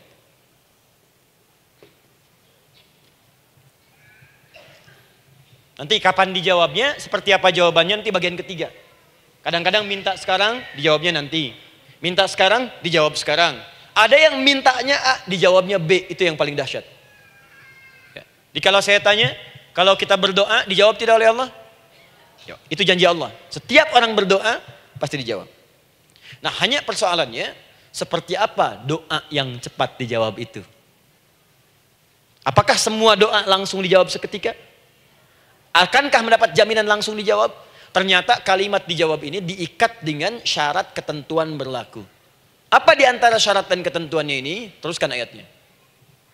Falyastajibuli. Syarat pertama. Kalau doamu ingin cepat aku jawab, falyastajibuli. Maka engkau pun harus cepat merespon setiap seruanku. Jawab seruanku dengan cepat. Doa ingin dijawab oleh Allah. Maka kata Allah, kamu pun harus menjawab setiap seruanku. Jawab seruan Allah.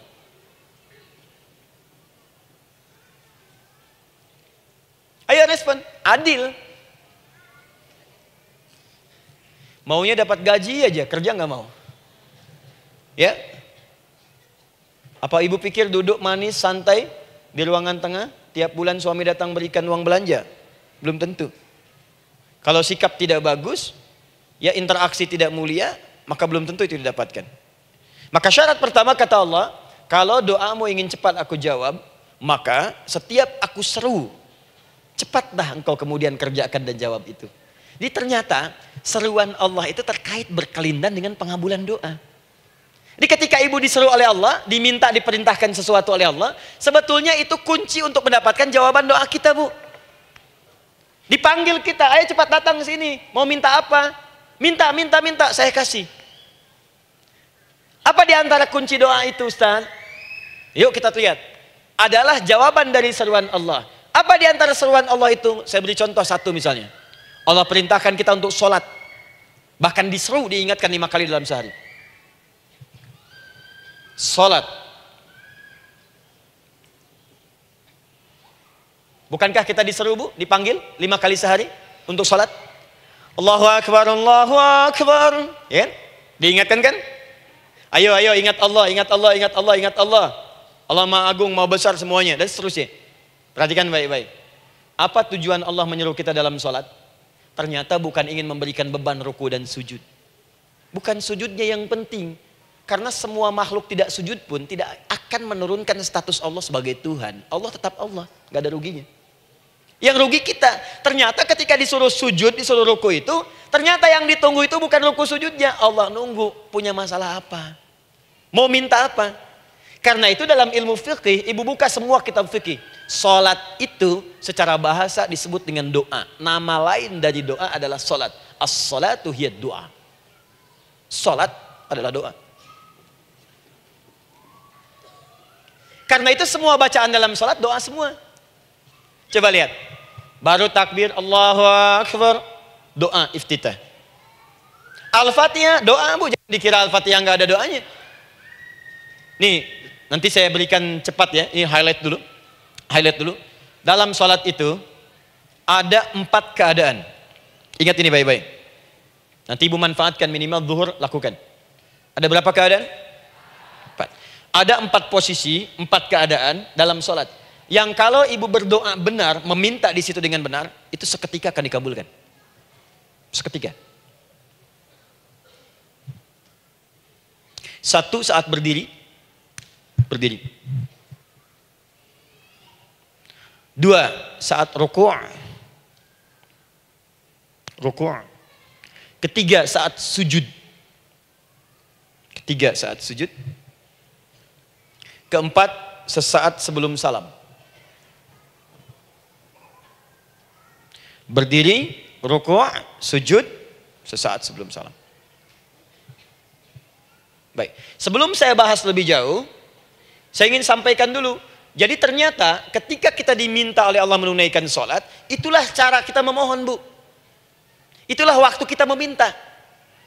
Dan dahsyatnya dalam sehari itu 5 kali ditungguin, Bu. Mana ada manusia di muka bumi ini buka pintu rumahnya 5 kali sehari, cuma untuk memberikan apa yang dibutuhkan. Sesoleh-solehnya Ustadz, gak ada yang mengatakan, ayo 5 kali sehari datang aja ke rumah saya. Kalau butuh apa-apa ambil. Butuh kulkas, ambil kulkasnya. Butuh TV, ambil. Gak ada begitu. Allah itu maha baiknya, 5 kali sehari dipanggil. Dari subuh sampai zuhur. Kita bangun tidur aja, punya masalah nggak? Ayo minta, disuruh sholat 2 rakaat. Dan sholatnya nggak usah banyak-banyak, 2 rakaat aja dulu supaya nggak ada beban. Itu pun kadang-kadang masih lupa berapa rakaat kita sholat. Ya. Ayo sujud, disuruh minta, punya masalah nggak? Terus dari subuh sampai ke siang dipanggil lagi. Punya masalah lagi nggak? Disuruh zuhur 4 rakaat. Karena waktunya cukup panjang, suruh 4. Ayo minta. Ada masalah apa? Minta sujud kita. Minta mohon.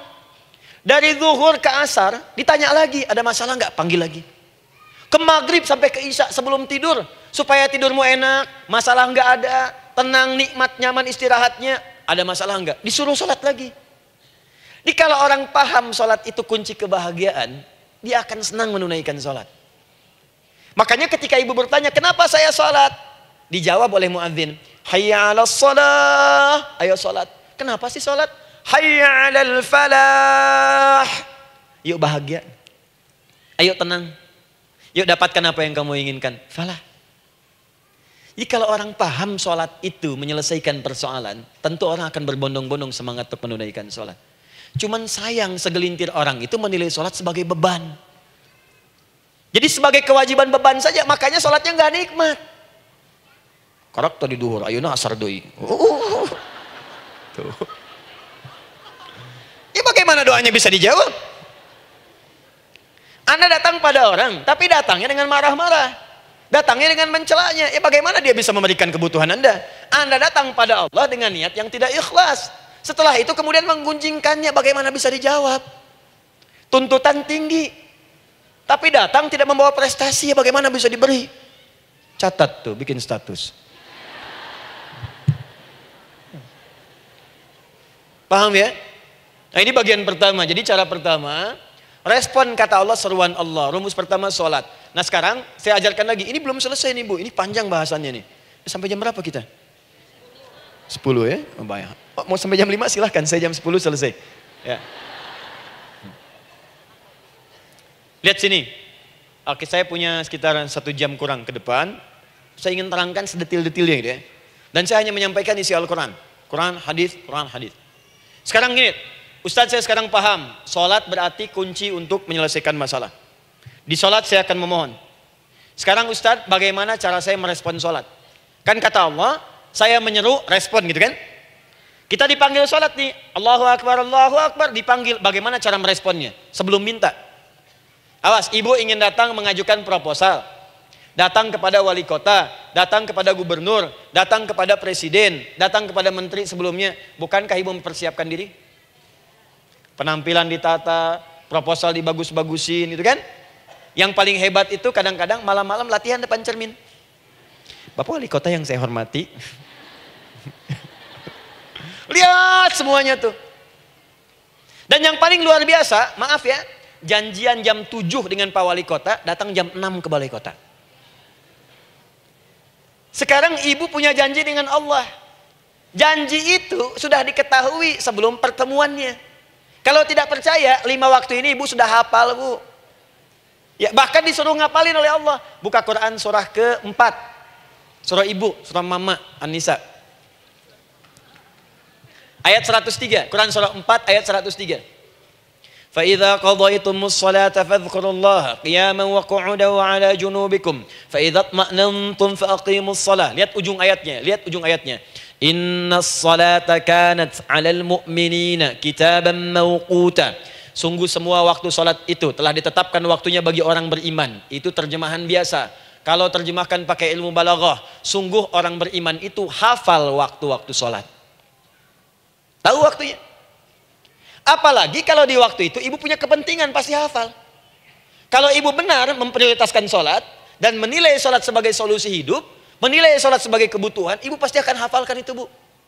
Nih ya, ibu dapat bagian arisan nih, bulan ini misalnya. Dan memang bagian jatah ibu, demi Allah saya katakan, sebulan sebelumnya ibu sudah hafal tanggalnya kapan. Bahkan di kalender tuh diwarnain. Papa, bagian mama nanti bulan ini. Tuh. Dicatat semua, di tempat siapa, jam berapa, datang dengan penuh keceriaan dan kebanggaan. Luar biasa.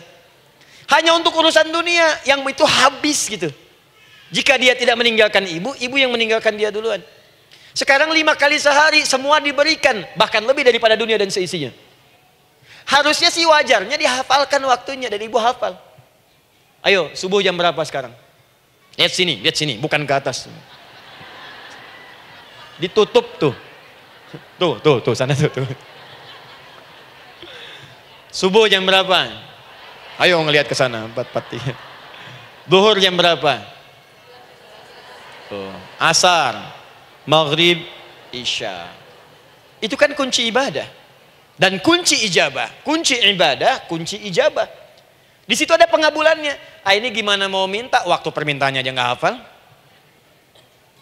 Gimana mau bermohon, datangnya aja telat. Karena itu, bagaimana cara merespon seruan Allah? Diaturlah di Quran surah kedua ayat 152. Paling kanan sebelah bawah. Quran surah kedua ayat 152. Ibu masih ingat? Bukankah sholat disebut sebagai zikir? Masih ingat? Ya, di surah ke-20 ayat 14. Wa aqimis sholata lidzikri, tunaikan sholat sebagai zikir kepadaku. Sekarang lihat ya. Lihat ketentuan Allahnya. Kalau ibu dipanggil untuk sholat, dipanggil untuk zikir, cepat respon. Ibu cepat respon, Allah pun akan cepat merespon permintaan ibu. Lihat kalimatnya. Fadhkuruni adzkurkum. Fadhkuruni adzkurkum. Kalian mengingat saya, maka saya pun akan ingat dengan kalian. Kalian zikir kepada saya, ingat saya, kata Allah, maka saya pun akan ingat kalian. Di antara makna zikir, salat. Kalau ibu salat mengingat Allah dengan cepat, maka Allah pun akan cepat mengingat kita. Contoh.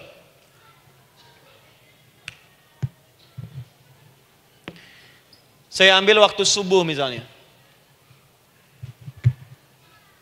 Di Bandung 4-3-3. 4-4-3. Oh, lihat kesan lagi terjadi perbedaan pendapat. Ya. Ada yang 4-3-3, ada yang 4-3-4, ada yang 4-3-5 dan seterusnya. Yang ambil tengah-tengah lah, 4-3-5 misalnya. Dalam 4-3-5. Lihat sini, fokus. Allahu Akbar, Allahu Akbar. 4-3-5. Dipanggil salat, diseru. Kan tadi rumusnya di Quran surah 2 ayat 186. Faliyastajibuli. Kalau diseru cepat jawab, gitu kan? Nah, terus diseru 4-3-5 adzan. Allahu Akbar, Allahu Akbar. Begitu diseru, ibu langsung datang. Ya Allah, sudah adzan, seruan nih, saya siap-siap, saya ingin minta sesuatu. Nah, orang yang datang saat dia diseru Allah, dia pun datang kemudian untuk menyerunya, maka Allah pun akan menjawab apa yang ia mohonkan saat ia bermohon kepadanya. Perhatikan, dipanggil oleh Allah lewat suara muadzin, Allahu Akbar, dia merespon cepat, siap salat. Maka dia pun ketika memanggil Allah, seketika Allah pun akan jawab padanya. Sesuai dengan kadar responnya. Dipanggil saat itu, dia menjawab. Maka Allah pun akan ingat kepadanya hanya saat dia memanggil saja. Di saat panggil, diingat. Panggil, diingat. Jelas? Ini yang hebat. Dipanggil 4-3-5. Allahu Akbar, Allahu Akbar. Dia sudah ingat dari sejak jam 3:45. Dia bangun jam 3. Bisa. Padahal belum dipanggil. Datang. Bahkan Masya Allah, melakukan warming up dulu. Tahajud, istighfar, baca Al-Quran sebelum dipanggil. Masya Allah Bu, ibu mau datang misalnya ke istana, janjian jam 7, datang jam 6. Di situ ibu kerjakan yang baik-baik dulu. Wah lihat, terus kelihatan CCTV kan. Wah ini orang bagus banget nih, mulia, bagus. Sampah diambilin, disapu. Kelihatan. Itu ibu belum datang pun udah dipanggil duluan. Ada orang yang belum dipanggil sudah datang menghadap Allah. Tahajud dia, zikir dulu, istighfar dulu. Ini orang, maaf ya, walaupun dia belum memanggil Allah, Allah sudah menyelesaikan semua persoalannya. Di orang-orang yang selalu ingat kepada Allah, walaupun Allah dalam waktu tidak memanggilnya, maka Allah akan mengingatnya sekalipun orang ini belum bermohon kepadanya. Maka ibu nanti akan temukan orang-orang yang langsung diselesaikan persoalannya oleh Allah bahkan sebelum dia bermohon kepadanya. Ada orang yang seakan gak punya masalah Bu. Bukan nggak punya masalah, sebab setiap dia punya masalah, masalahnya diringankan oleh Allah. Bisa akan-akan nggak ada beban. Ah, ini indah hidupnya. Enak. Butuh sesuatu, sebelum nyari, datang. Ada persoalan, senyum dikit, selesai. Orang macet mengeluh, bikin status, dia macet malah senang. Dan hatinya dilapangkan oleh Allah. Bayangkan ada janji rapat jam 9, setengah 9 masih macet. Diprediksi di Google akan sampai 2 jam lagi. Yang lain mengeluh, telepon sana, telepon sini, ini. Dia enggak aja, lapang aja. Alhamdulillah ya Allah kasih macet. Morotal, saya mau dengerin surah Al-Baqarah. Buka, hafalin. Partnernya nelpon. Sampai di mana akhi? Ini sampai di surah Al-Baqarah ayat 186. Tidak ada yang sia-sia dari Allah. Sabar ya di sana. Ya, atau kita bisa koneksikan dari sini apa yang bisa saya selesaikan sekarang di sini sehingga sampai sana kita tinggal kesimpulan saja. Tenang hatinya. Ada gerasak, gerusuk, gulisah gini, telepon sana sini, klaksonin. Dasar lampu merah, lama, birunya sebentar. Padahal biru nggak ada, yang ada hijau kan. Jadi kalau sudah begitu enak, Bu. Yang perempuan ada di Quran Maryam. Maryam kan perempuan. Dan Maryam itu bukan nabi, bukan rasul. Ingin memberikan pesan kepada ibu, perempuan dimanapun. Tidak harus jadi nabi supaya doa cepat dikabulkan. Tidak harus menjadi rasul. Ini Maryam bukan nabi, bukan rasul. Tapi dia ini luar biasa. Sebelum dipanggil, udah datang. Zikirnya tak terlukiskan. Mohon kepada Allahnya luar biasa. Menjaga diri dari hal yang dilarang oleh Allah. Apa hasilnya? Sebelum diberikan bahkan oleh pamannya, sudah ada kebutuhannya. Quran surah ketiga ayat 37. Kullama dakhala 'alaiha Zakaria al-mihraba wajada 'indaha rizqa. Setiap pamannya mau memberikan kebutuhan Maryam sudah ada di dalamnya, Bu. Sudah ada. Itu luar biasa. Mau makan, makanan ada. Mau anggur, anggur ada. Ya. Wah, itu luar biasa, Bu. Jadi bermohon bahkan sebelum waktunya. Sentuhlah ia tepat di hatimu, maka ia akan jadi milikmu untuk selamanya. Wah. Nah, itu doa tuh. Aduh, mana-mana. Paham? Tuh. Jadi kalau yang standar-standar saja itu biasa. Maka datang sebelum waktunya. Datang. Atau datang pas dipanggil, standar. Jadi kalau 4.35 adzan, Allahu Akbar, Allahu Akbar. Ibu bangun, siap sholat, siap sholat. Itu standar. Yang dulu bahagia. Naikin lagi levelnya. Yang celaka itu ya ini nih. Dipanggil 4.35, baru bangun 5.34.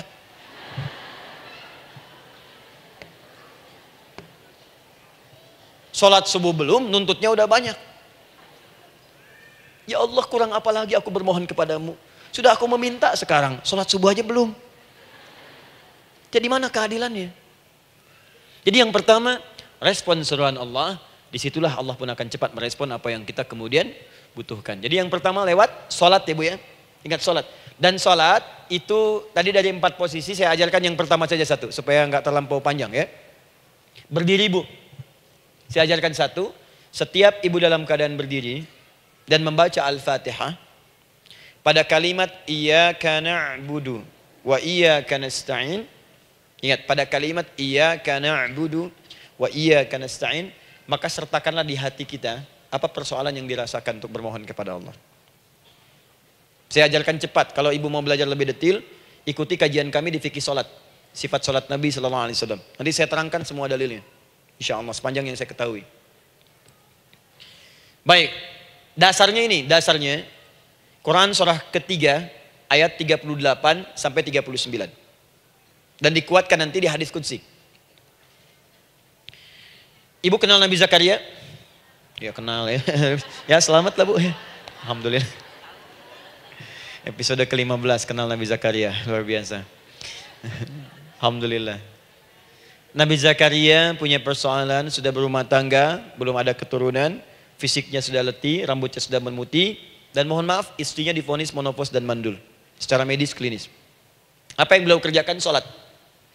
Dalam sholatnya bermohon kepada Allah. Perhatikan permohonannya. Qala rabbi habli min ladunka dzurriyyatan thayyibah. Ya hunalika da'a Zakaria rabbah qala rabbi habli min ladunka dzurriyyatan thayyibah innaka sami'ud du'a. Ya Allah, aku bermohon kepadamu, anugerahkan aku keturunan. Semua mengatakan aku nggak mungkin punya keturunan. Hanya Engkau yang tidak punya batas dalam pemberian. Engkau pasti mendengar doa saya. Kalau pada yang maha mendengar tidak mengabulkan juga, lantas kepada siapa lagi aku mesti memohon? Doa ini dipanjatkan oleh beliau dalam keadaan sholat. Sedang berdiri dalam sholatnya. Jadi ibu maaf ya, tolong jangan salah berpikir. Semua nabi dan rasul, orang soleh sebelumnya itu sholat. Cuma kita lebih sempurna gerakan dan jumlahnya. Sempurna. Orang dulu sholat. Nabi Musa sholat. Quran surah 20 ayat 14. Nabi Isa sholat. Quran surah 19 ayat 31 sampai 33. Nabi Ismail sholat. Quran surah 19 ayat ke-55. Semua sholat. Sholat. Nabi Zakaria saat punya masalah sholat. Dalam berdirinya minta dalam sholatnya. Dari mana Ustadz taunya beliau minta dalam berdiri dalam sholat? Ayat 39-nya baca. Quran surah ketiga ayat 39. Fanadatul malaika, maka doanya itu dijawab oleh Allah. Datang malaikat menyampaikan jawaban. Wa huwa qaimun yusalli fil mihrab. Sedangkan beliau masih berdiri dalam sholatnya di mihrab. Masih berdiri dalam sholat. Sholat. Di dalam sholat itu minta. Makanya semua bacaan sholat itu permintaan isinya. Dan dikabulkan oleh Allah. Anallaha yubashshiruka bi Yahya. Allah kasih kabar gembira, engkau akan punya anak, langsung namanya dari Allah Yahya. Artinya hidup yang mustahil menurut manusia. Lahir dari rahim seorang perempuan yang divonis monopos dan mandul menurut medis. Kata Allah tidak ada yang mustahil bagiku. Lahir dan hidup dia, Yahya. Kapan terjadinya? Sedang sholat. Kapan saat sholatnya? Berdiri. Nah yang paling menarik bu, umatnya Nabi Muhammad SAW ditunggu oleh Allah 5 kali dalam sehari. Dan dimintakan sebelum sholat untuk menyiapkan permohonannya. Maka turunlah Quran surah kedua ayat ke-45. Ibu lihat ayatnya. Wasta'inu bis-sabri was-salah. Bahkan ditegaskan lagi. Di Quran surah kedua ayat 153. Paling kanan sebelah bawah. Ya ayyuhalladzina amanu ista'inu bis-sabri was-salah. Yang pertama nggak pakai panggilan iman. Wasta'inu, kata Allah, hei, kalau kamu punya masalah, jangan mengeluh, jangan berkeluh kesah, jangan terlampau banyak gelisah, cepat siapkan dirimu untuk menunaikan sholat. Siapkan permohonanmu, minta kepada aku lewat sholat. Kalau belum yakin, disebutkan imannya. Ya ayyuhalladzina amanu, hei orang-orang yang masih merasa punya iman, katanya punya iman. Jadi kalau ibu nggak mau minta lewat sholat, dipertanyakan imannya. Kamu punya iman gak? Kata Allah. Yakin gak dengan saya? Kalau punya masalah jangan mengeluh. Datang pada saya minta. Lewat sholat, saya panggil sholat minta. Kalau masih merasa punya iman. Tuh, iman kita tuh dipertaruhkan di situ. Nah sekarang, saya berikan rumus bahasanya. Allah memanggil kita dengan bentuk jama, perintah jama. Wasta'inu. Wasta'inu. Itu bentuk perintah. Wasta'inu, bentuk perintah.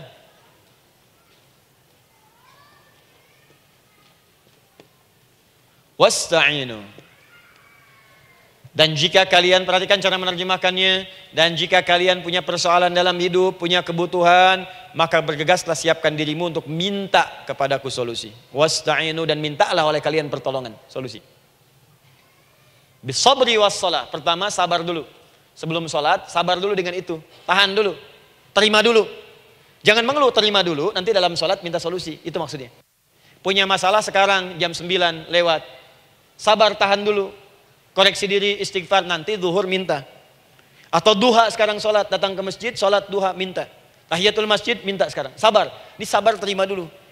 Jangan mengeluh, sabar. Ingat, terima, sabar. Karena Allah mustahil memberikan ujian masalah kalau kita tidak sanggup menerimanya. La yukallifullahu nafsan illa. Saya sering katakan bu ya, maaf kalau kalimat ini mungkin kurang berkenan, tapi kalimat ini nyata. Kalau ibu sekarang punya masalah seberat apapun, itu artinya hanya ibu yang sanggup untuk menerimanya. Saya tidak. Betul, karena itu persoalan itu dititipkan kepada ibu, bukan kepada seorang bernama Adi Hidayat. Ibu yang dipercaya. Ya ibu dipercaya oleh Allah. Kenapa ibu tidak yakin dengan itu? Karena cuma ibu yang bisa mengatasi. Ibu yang mampu, saya tidak. Karena itu dititipkan pada ibu. Kaidahnya la yukallifullahu nafsan illa wus'aha. Allah nggak akan berikan beban ujian masalah kalau dia nggak mampu. Artinya kalau saya nggak mampu, saya nggak dikasih. Ibu mampu, ibu diberi. Jangan mengeluh. Kenapa mesti saya ya Allah? Kamu mampu. Ya Allah, why me? Why not? Kamu yang bisa. Nah sekarang, wassalah setelah terima itu, tapi juga jangan terlampau kepedean. Memang cuma saya yang mampu ya bikin status. Kemudian sholat, kita akan katakan, ya Allah, Engkau perintahkan saya untuk minta tolong. Sekarang saya akan minta kepadamu. Lalu kita katakan, maaf ya Allah, saya sekarang punya masalah. Saya ingin bermohon kepadamu. Saya ingin minta kepadamu ya Allah. Saya mohon ya Allah. Maaf Bu ya, maaf ya, sebentar. Ibu kalau punya masalah sedikit atau banyak? Banyak. Yang punya masalah ibu saja atau anak juga punya masalah? Kadang-kadang, bukankah anak yang punya masalah ibu yang minta? Bukankah suami yang punya persoalan ibu yang bermohon? Kan? Karena itu, kalau kita ingin memohon kepada Allah dengan persoalan yang kompleks mewakili yang banyak, maka pertama kalimatnya diawali dengan huruf na. Berarti kami, kita, semua. Jelas ya? Nah, ibu ingin robah kalimatnya minta tolong. Kata Allah, minta kepadaku pertolongan. Wasta'inu. Ibu ingin robah menjadi bentuk permintaan. Rubah kalimatnya menjadi nasta'in. Nasta'in. Nasta'in.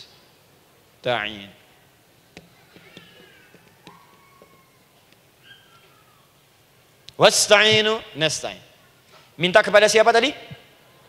Allah. Boleh minta kepada selain Allah? Tidak. Hanya kepada Allah saja? Hanya kepada Allah saja. Hanya kepadamu ya Allah. Tidak kepada yang lain. Maka kalimatnya menjadi iyyaka. Iyyaka. Hanya kepadamu saja ya Allah. Engkau berjanji, kalau ada masalah minta aku berikan. Sekarang hanya kepadamu saja ya Allah, aku bermohon. Maka kalimatnya namanya iyyaka nasta'in. Sekarang saya tanya kepada ibu, apakah dalam sholat ibu membaca kalimat iyyaka nasta'in? Tuh. Saya mau tanya, ibu bacanya saat ruku atau saat sujud? Berdiri.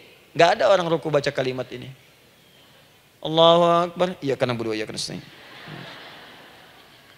Berdiri. Iyyaka na'budu wa sekarang saya bacakan hadis qudsinya. Tersambung dari Nabi sallallahu alaihi wasallam. Qala Rasulullah sallallahu alaihi wasallam, qala Allah azza wa jalla. Allah langsung yang berfirman lewat hadis qudsi. Perhatikan bahasanya. Qasamtu shalah baini wa baina 'abdi. Saya bagi dalam salat itu dua bagian, antara hak aku dan hak hambaku. Wali 'abdi ma sa'ala. Dan jika benar hambaku menunaikan kewajibannya dengan baik, menjaga hak-hak aku, maka pada saat itu apapun yang dia minta dalam salat aku akan berikan. Apapun. Kapan itu terjadi? Perhatikan kalimatnya. Idza qala al-'abdu, kalau hamba mulai membaca dalam salatnya, alhamdulillahi rabbil alamin. Alhamdulillahi rabbil alamin. Qala Allah azza wa jalla, seketika Allah menjawab, hamadani 'abdi, hambaku sedang memujiku. Ibu ingat baik-baik Bu ya. Ingat baik-baik. Setiap ibu baca Al-Fatihah dalam salat itu Allah memperhatikan dan menjawab bacaan ibu. Tadi masih ingat ketika saya katakan wa idza sa'alaka 'ibadi anni fa inni qarib, Allah itu dekat. Ya. Wa idza qala al-'abdu ar-rahmanir rahim, kalau hamba melanjutkan ar-rahmanir rahim, qala Allah azza wa jalla, Allah langsung menjawab athna 'alayya 'abdi, hambaku sedang menyanjungku. Wa idza qala al-'abdu maliki yaumiddin, ketika hamba berkata maliki yaumiddin, qala Allah azza wa jalla, Allah menjawab majjadani 'abdi, hambaku sedang mengagungkanku. Sekarang perhatikan kalimat ini. Wa idza qala al-'abdu, jika seorang hamba berkata, iyyaka na'budu wa iyyaka nasta'in, ya Allah, sekarang hamba sholat ibadah atas perintahmu. Dan hamba minta ya Allah, hamba punya masalah, hamba punya persoalan, dan kau janjikan minta dalam sholat. Qala Allah azza wa jalla, Allah jawab, hadza baini wa baina abdi, inilah perjanjian aku dengan hambaku. Wali abdi, kalau hambaku benar sholatnya sampai bacaan ini, masalah apapun yang dia minta sekarang aku akan kabulkan. Dalam berdiri. Cuman sayang, kadang-kadang dalam keadaan ini banyak yang tidak minta. Maka caranya saya sampaikan yang pertama, kalau ibu sudah sampai ke bacaan ini, iyyaka na'budu wa iyyaka nasta'in, sertakanlah dalam hati ibu. Gak usah dilafadzkan. Sertakan ibu punya masalah apa.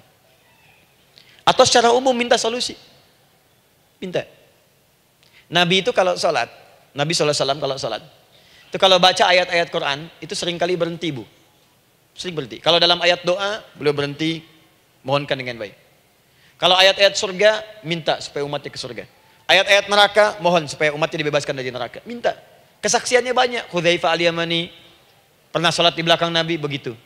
Abdullah bin Mas'ud radhiyallahu ta'ala anhu salat di belakang Nabi, begitu. Ubay bin Ka'ab radhiyallahu ta'ala anhu salat di belakang Nabi, begitu. Di kesaksian mereka sama semua. Makanya seringkali itu nggak sadar, enak salat dengan Nabi itu. Nyaman. Kalau baca ayat surga seakan-akan pengen cepat ke surga. Kalau baca ayat doa berdoa, jadi nggak sadar. Rakaat pertama 100 ayat aja Al-Baqarah. Ya, kadang-kadang lewat ke Ali Imran. Pernah rekornya 5 juz 4 halaman, An-Nisa ayat 176 baru berhenti. Ya walaupun besoknya nggak pada ikutan lagi. Ya, karena merasa ini kapan rukunya gitu, sekarang atau nanti, sekarang atau nanti. Tapi enak. Nah, saya ajarkan satu hal, kalau kita sampai pada bacaan Al-Fatihah tadi, jeda sejenak, Bu, rasakan itu, minta. Minta. Setelah itu Allah ajarkan satu lafaz, kalau lafaz ini benar dibacakan oleh ibu, benar dibacakan, maka seketika doa akan dijawab. Langsung dikabulkan. Apa bacaan itu? Nanti dalam pelajaran selanjutnya kita akan bahas ya, insya Allah. Masih ada waktu? Oh ya, kalau masih kita bahas ya. Masih. Ada sesi mau jawab pertanyaan dulu, diskusi dulu, atau saya teruskan sebentar? Teruskan ya. Baik, kalau kita sampai jam 10, saya jeda sampai ke 9.45. Jadi 15 menitnya kita bisa diskusi ya. Baik. Apa lafaz yang kita bisa mohonkan? Teruskan ayatnya. Ihdinas siratal mustaqim. Ihdinas siratal mustaqim. Ihdinas siratal mustaqim. Ini Bu, nanti Ibu lihat dalam kajian tafsir yang kami sampaikan, juga dalam kajian fikih salat saya bahas dengan detail. Di sini singkat saja, singkat padat. Ihdina itu, ya Allah berikan kami hidayah, berikan kami jalan, berikan kami petunjuk, tunjukkan kami jalan yang lurus. Kalimat ihdina asalnya dari kata hidayah. Hidayah, jamaknya hudan. Ihdina, berikan kami hidayah, berikan kami hudan. Kalau tunjukkan kami jalan yang lurus, itu terjemahan Bu. Terjemahan. Kalau Ibu ingin makna tafsir per huruf, per kalimat, bahkan per harokat, itu semua ada maknanya. Karena semua kalimat Quran itu mukjizat. Ihdina dari kata hidayah, hudan, berikan kami hidayah. Hidayah dalam bahasa Arab itu banyak maknanya. Bisa solusi dari semua persoalan. Bisa jalan menuju kemudahan. Bisa kesuksesan. Bisa petunjuk, banyak. Kalau dikumpulkan namanya hudan. Hudan. Makanya Al-Quran disebut hudan. Karena di Quran ada semua. Solusi ada, petunjuk ada, kemudahan ada. Dzalikal kitabu la raiba fi hudal.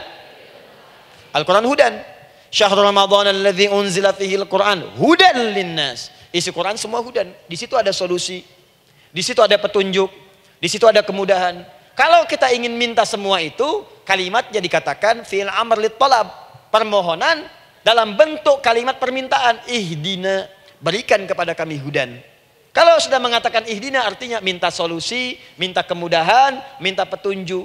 Jadi ketika Ibu mengucapkan kalimat ihdinas siratal mustaqim, itu artinya ya Allah berikan kepada kami solusi dari masalah yang sedang saya hadapi. Berikan petunjuk dari persoalan yang sedang saya jalani. Berikan kemudahan ya Allah dari kesulitan yang tengah saya hadapi.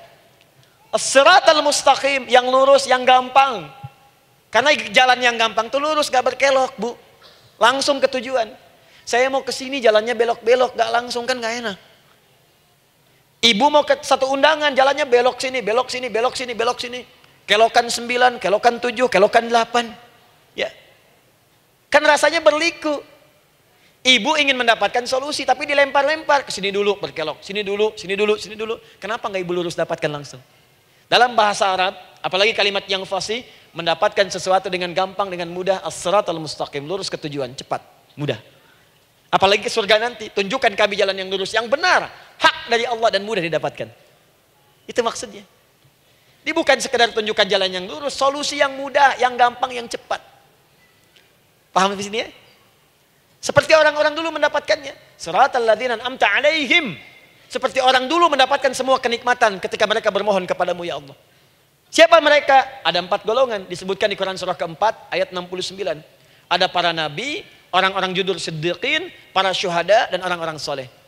Ya, wa may yuti'illaha wa rasul fa ulaika ma'al ladzina an'ama Allahu 'alaihim minan nabiyyina was-siddiqina wasyuhada was-shalihin. Para nabi dulu berdoa, ya Allah, saya ada masalah, dikabulkan. Kita minta, ya Allah, sekarang saya berdoa, tolong kabulkan seperti nabi-nabi dulu dikabulkan. Nabi Ayub sakit, berdoa dikabulkan. Kita sakit, dikabulkan. Nabi Ibrahim ada ujian, dikabulkan. Nabi Ibrahim punya ujian dengan anak. Kita ada ujian dengan anak, minta dikabulkan. Anak-anak berselisih, ada yang dendam, yang iri. Seperti anaknya Nabi Yakub. Nabi Yakub berdoa, dikabulkan. Kita minta, dikabulkan. Ada syuhada, berdoa, dikabulkan. Kita minta, dikabulkan. Orang soleh berdoa, minta, dikabulkan. Kita minta, dikabulkan. Ya Allah, seperti engkau kabulkan doa orang-orang dulu yang melahirkan nikmat, mohon kabulkan kami yang minta sekarang dan mendapatkan kenikmatan itu. Itu maksudnya. Ya, siratal ladzina an'amta 'alaihim. Siapa an'amta 'alaihim di sini? Ulaikal ladzina an'amallahu 'alaihim. Sama persis kalimatnya. Minan nabiyyina was-siddiqina wasyuhada'i was-shalihin. Ini jangan diartikan sebatas terjemahan. Walaupun di musim haji sekarang itu bisa dipakai. Saya tugas 2010 di Mekah. Ada jemaah kesasar, lupa maktab. Kemudian ingin balik, nggak tahu jalan. Dia ketemu askar. Askar nggak bisa bahasa Indonesia, dia nggak bisa bahasa Arab. Tapi dia hafal Al-Fatihah. Datang kepada askar, dia tunjukkan gelangnya. Pak, ihdinas siratal mustaqim. Tunjukkan saya jalan yang lurus. Tunjukkan gelang. Askar gak bisa bahasa Indonesia. Dikasih bahasa Arab gak paham-paham. Tapi askar ini pun cerdas. Dia tunjuk, dia lihat gelangnya. Oh, maktab sana. Siratal ladzina an'amta 'alaihim ghairil maghdubi 'alaihim waladdallin. Lurus, jangan belok-belok. Kalau belok nanti engkau tersesat atau dicaci maki orang. Maghdub ya dicela orang. Dhalin tersesat, kan? Jangan dicela, jangan sesat, lurus. Tapi kalau dalam berdoa dalam sholat minta di hati hadirkan. Jelas ya? Nah, itu posisi pertama. Jadi pertama minta lewat sholat. Yang kedua cepat rajin istighfar, Bu. Saya cepat ya, rajin istighfar. Saya ada 7 menit lagi. Ibu rajin istighfar. Astaghfirullah, astaghfirullah, astaghfirullah, astaghfirullah. Itu yang paling singkat. Astaghfirullahaladzim, astaghfirullahaladzim, astaghfirullahaladzim. Itu yang menengah. Astaghfirullahaladzim, alladzi la ilaha illa huwal hayyul qayyum wa natubu ilaihi. Astaghfirullahaladzim, alladzi la ilaha illa huwal hayyul qayyum wa natubu ilaihi. Astaghfirullahaladzim, alladzi la ilaha illa huwal hayyul qayyum wa natubu ilaihi. Itu yang cukup panjang. Ibu rajin istighfar. Orang yang rajin istighfar itu diantara yang disebutkan dalam riwayat-riwayat adalah orang-orang yang cepat dijawab doanya. Hanya dengan istighfarnya. Jadi dia tuh punya keinginan, dia nggak katakan. Jadi keinginan di benaknya dia, terus dia istighfar. Astagfirullah, astagfirullah, astagfirullah. Itu kalau benar rajin istighfar, seketika dikabulkan. Cepat. Ada seorang yang hidup, ini tukang roti. Di zaman Imam Ahmad bin Hanbal. Saya pernah kisahkan ini di beberapa keadaan. Orang ini itu ahli istighfar. Jadi maaf ya Bu ya, bukan istighfarnya pas ada keperluan aja, bukan. Ada ta'lim Ustaz Adi, sab pertama astagfirullah, astagfirullah, astagfirullah, bukan. Besok ada arisan, astagfirullah, astagfirullah, bukan. Jadi bukan ada keperluan istighfar, bukan. Orang ini membiasa istighfar. Jadi setiap mengerjakan apapun dia istighfar. Mau minum, bismillah, astagfirullah, astagfirullah. Dia setiap buka adonan, astagfirullah, astagfirullah. Nah, satu ketika Imam Ahmad itu nggak tahu kenapa pengen datang ke daerah itu. Ya kalau misalnya ibu tinggal di Cicahem, misalnya kan Imam Ahmad tiba-tiba pengen ke Cicahem aja. Terus karena lelah, mampir ke masjid. Istirahat di dalam masjid. Tiba-tiba kata penjaga masjidnya, DKM-nya, marbotnya, ya Syekh, idhab, pergi, nggak boleh tiduran di sini. Kata Imam Ahmad, saya kan cuma numpang istirahat, nggak boleh keluar. Dan dia nggak tahu kalau itu imam besar. Dan Imam Ahmad itu sudah populer Bu, sangat famous, familiar. Cuman orang kan nggak pernah lihat wajahnya. Dulu kan nggak ada Facebook, nggak ada Instagram, nggak ada handphone, nggak ada apa-apa. Jadi kalau orang terima Ahmad, ya Ahmad aja kemana-mana. Oh, no, Imam Ahmad, dia Imam Ahmad, Imam besar, Imam Syafi'i, Imam besar. Tapi nggak pernah lihat. Sekarang kan udah kelihatan. Ya, udah kelihatan. Sekarang banyak. Makanya orang dulu tuh senang begitu tahu, dikasih tahu, Nabi aja ke Madinah Bu, nggak ada yang tahu kalau itu Nabi Muhammad kalau belum pernah lihat. Karena beliau di bawah, Abu Bakar di atas. Abu Bakar kan naik kan, untanya Nabi. Nabi Muhammad pas di bawah gantian tuh di jalan. Orang mengira yang di atas unta Nabi Muhammad. Padahal Nabi Muhammad yang jalan kaki, nggak kelihatan.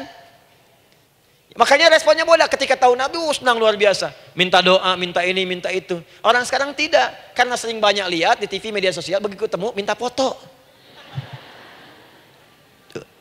Ini lain kisahnya. Nggak tahu dia, pergi keluar. Kata Imam Ahmad, ya sudah, keluar beliau. Nggak mau ribut. Istirahat di luar. Di pelataran. Di sini juga nggak boleh. Lihat kalimatnya. Barwah, keluar, pergi. Barwah itu kasar, Bu. Begitu kemudian di debat lagi, saya cuma di luar. Rawah itu dari kata roh, Bu. Itu paling kasar. Artinya keluar dengan roh-rohnya sekalian. Rohnya pun jangan di sini. Ya. Jadi kalau ibu nanti di Masjidil Haram misalnya kan, ada kalimat itu artinya kesel, Bu, askarnya. Ya. Keluar. Misalnya idza bi anti. Enggak mau, saya mau di sini. Ya. Barwa, pergi.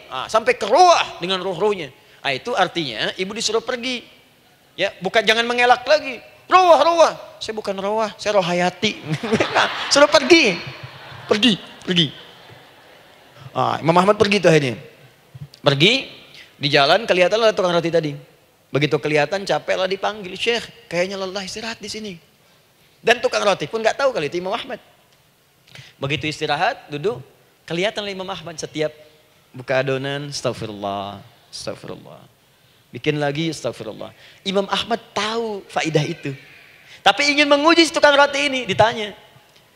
Ya akhi, kamu ini kenapa setiap Anda menanam adonan itu, tepung itu, Anda mengucapkan istighfar, astagfirullah. Perhatikan jawabannya.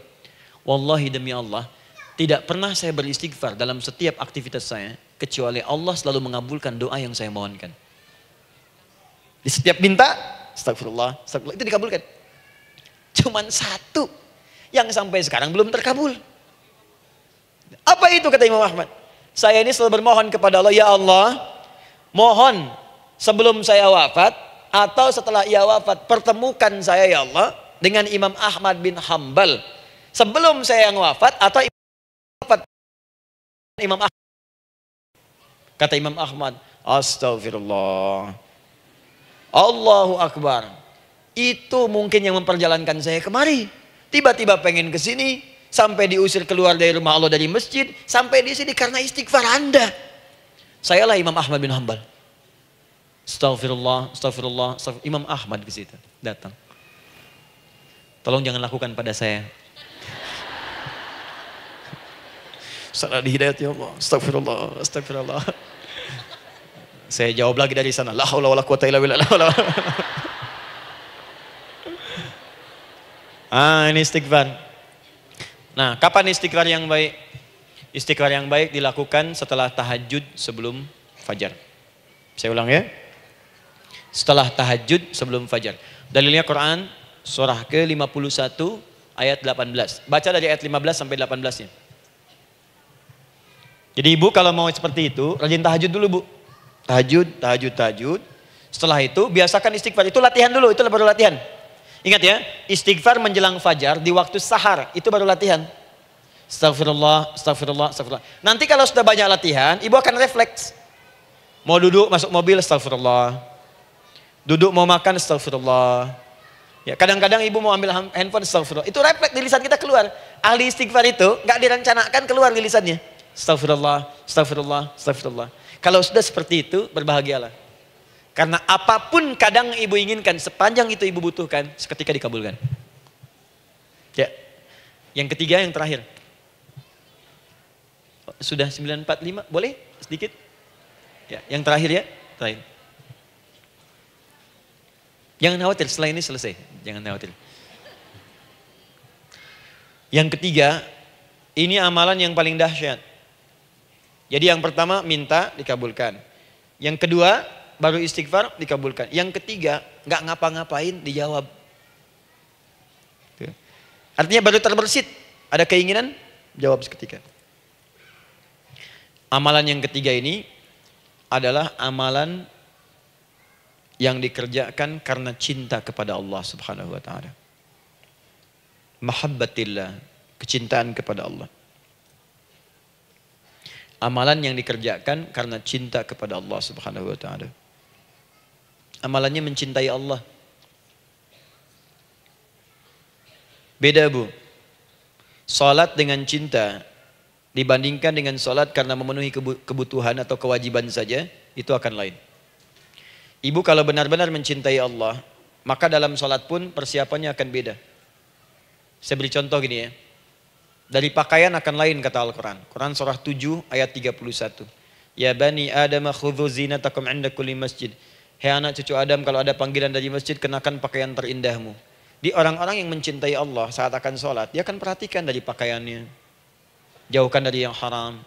Terus cari yang paling baik yang dia kenakan. Gak akan sembarangan. Kalau ibu pakai mukena juga cari mukena yang paling indah. Bukan karena pengen dilihat orang. Karena ingin Allah menyaksikan sholat ibu dalam keadaan yang sempurna. Wudu. Wudu itu hati-hati gitu. Quran surah ke-5 ayat ke-6. Ya ayyuhalladzina amanu idza qumtum ila shalah faghsilu wujuhakum wa aydiyakum ilal marafiq wamsahu bi ru'usikum wa arjulakum ilal ka'bain. Jadi kalau ada orang beriman mencintai Allah, mau salat, dia mau wudu, wudunya enggak akan sembarangan, Bu. Cuman basuh. Ya, bagian kepala juga harusnya kepala, dia rambut, takut selesai. Sampai ke kaki cuma disodorkan di keran, beres.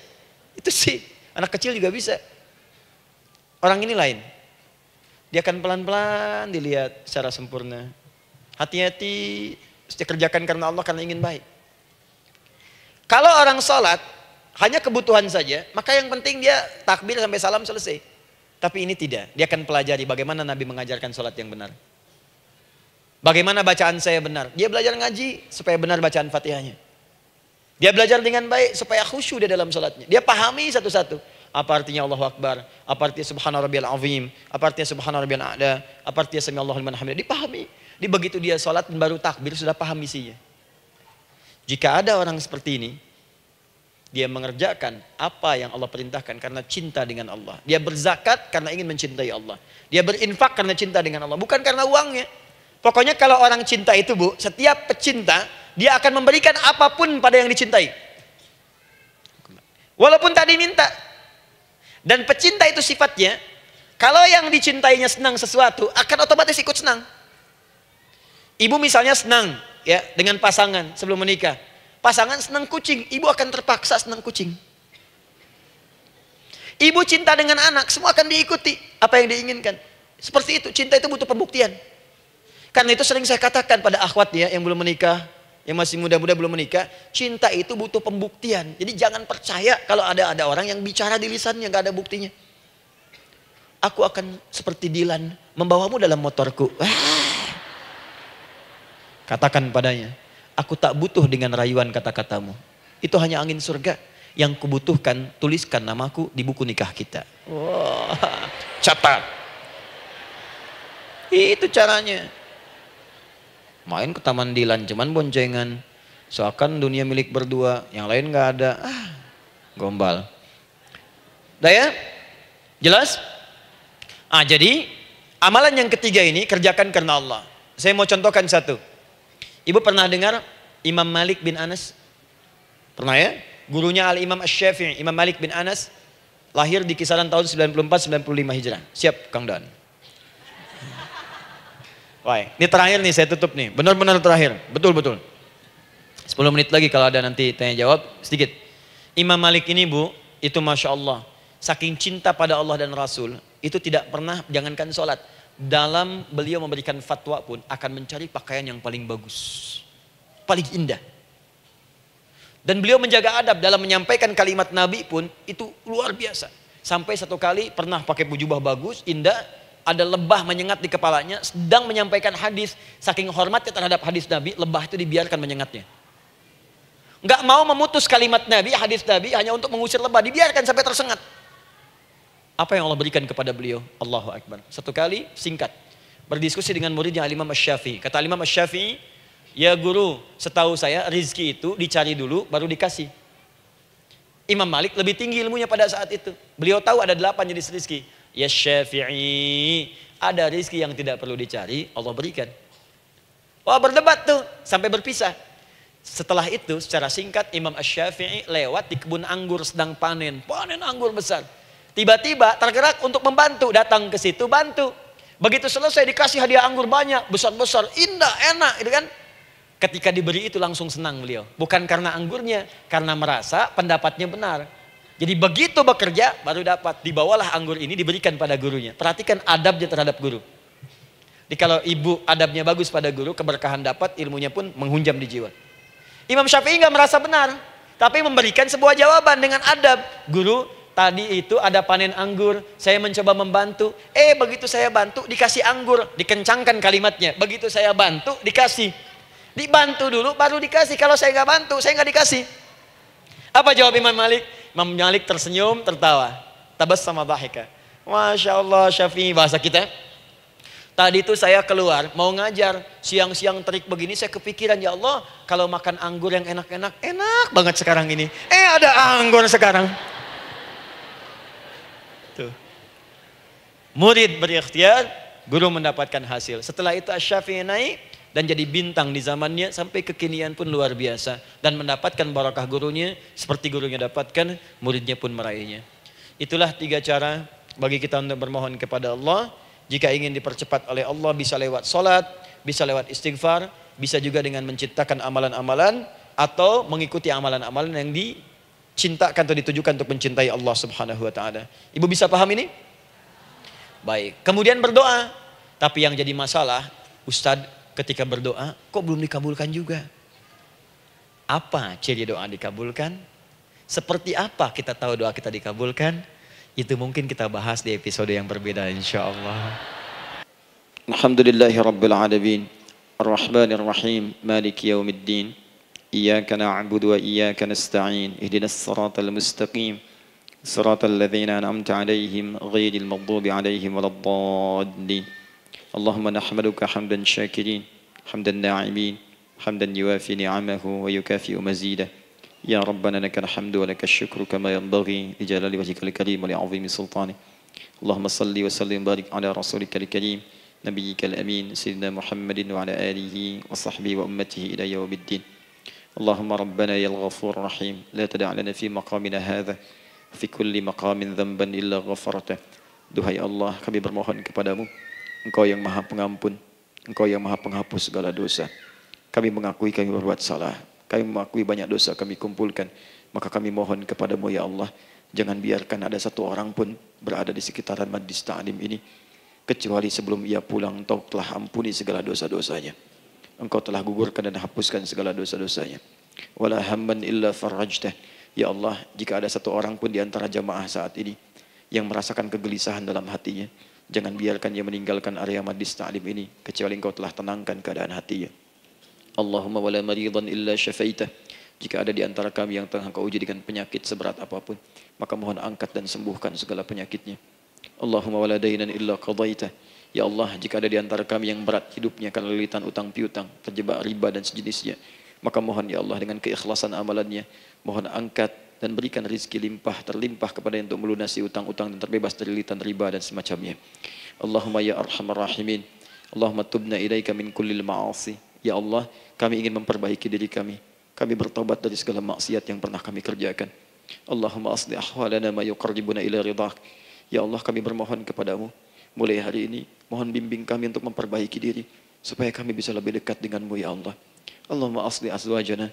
Ya Allah, kami mohon sayangi dan perbaiki ya Allah akhlak suami-suami kami. Ya Allah, mohon bimbing suami-suami kami jadi suami yang baik, membimbing keluarga menjadi keluarga yang saleh. Allahumma ya Allah, Allahumma arsyad wa aslih ya Allah azwajana, zawjatina.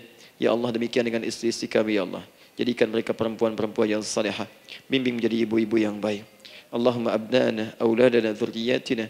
Allahumma aslih lahum ya arhamar rahimin yakunu salihin, liyakunu su'ada fid dunya wal akhirah. Ya Allah, anak-anak kami, cucu-cucu kami khawatir berpisah dengan mereka di akhirat nanti. Kami mohon ya Allah, jika memang ada maksiat yang mereka kerjakan karena dosa-dosa kami mohon ampun ya Allah. Perbaiki anak-anak kami, bimbing cucu-cucu kami ya Allah. Jadikan mereka anak-anak saleh, anak-anak yang bisa memberikan mahkota kepada kami di akhirat ya arhamar rahimin. Kami malu dengan anak orang lain yang telah hafal Al-Quran. Kami malu dengan anak orang lain yang telah mampu tahajud. Kami malu dengan anak orang lain yang telah bisa membaca Al-Quran dengan baik. Sedangkan anak kami masih sibuk dengan dunia ya Allah. Kami takut bila wafat tidak bisa memberikan petunjuk kepada mereka dengan izin-Mu. Allahumma ya arhamar rahimin. Allahumma idza kana hunalika baqiyati ayyamina faj'al baqiyata ayyamina ya Allah hayatan thayyibah. Duhai Allah, kami bermohon kepadamu, jika memang terbentang masa kehidupan bagi kami sampai dengan hari esok, maka mohon jadikan sisa-sisa hidup kami lebih baik daripada hari-hari yang sebelumnya. وإذا كان هذا اليوم من آخر أيامنا فاجعل يا الله هذا اليوم حسن الخاتمة. Ya Allah, kami mohon jika memang hari ini adalah hari terakhir kami hidup dan harus kembali kepadamu untuk wafat, mohon jadikan di hari ini kami husnul khatimah.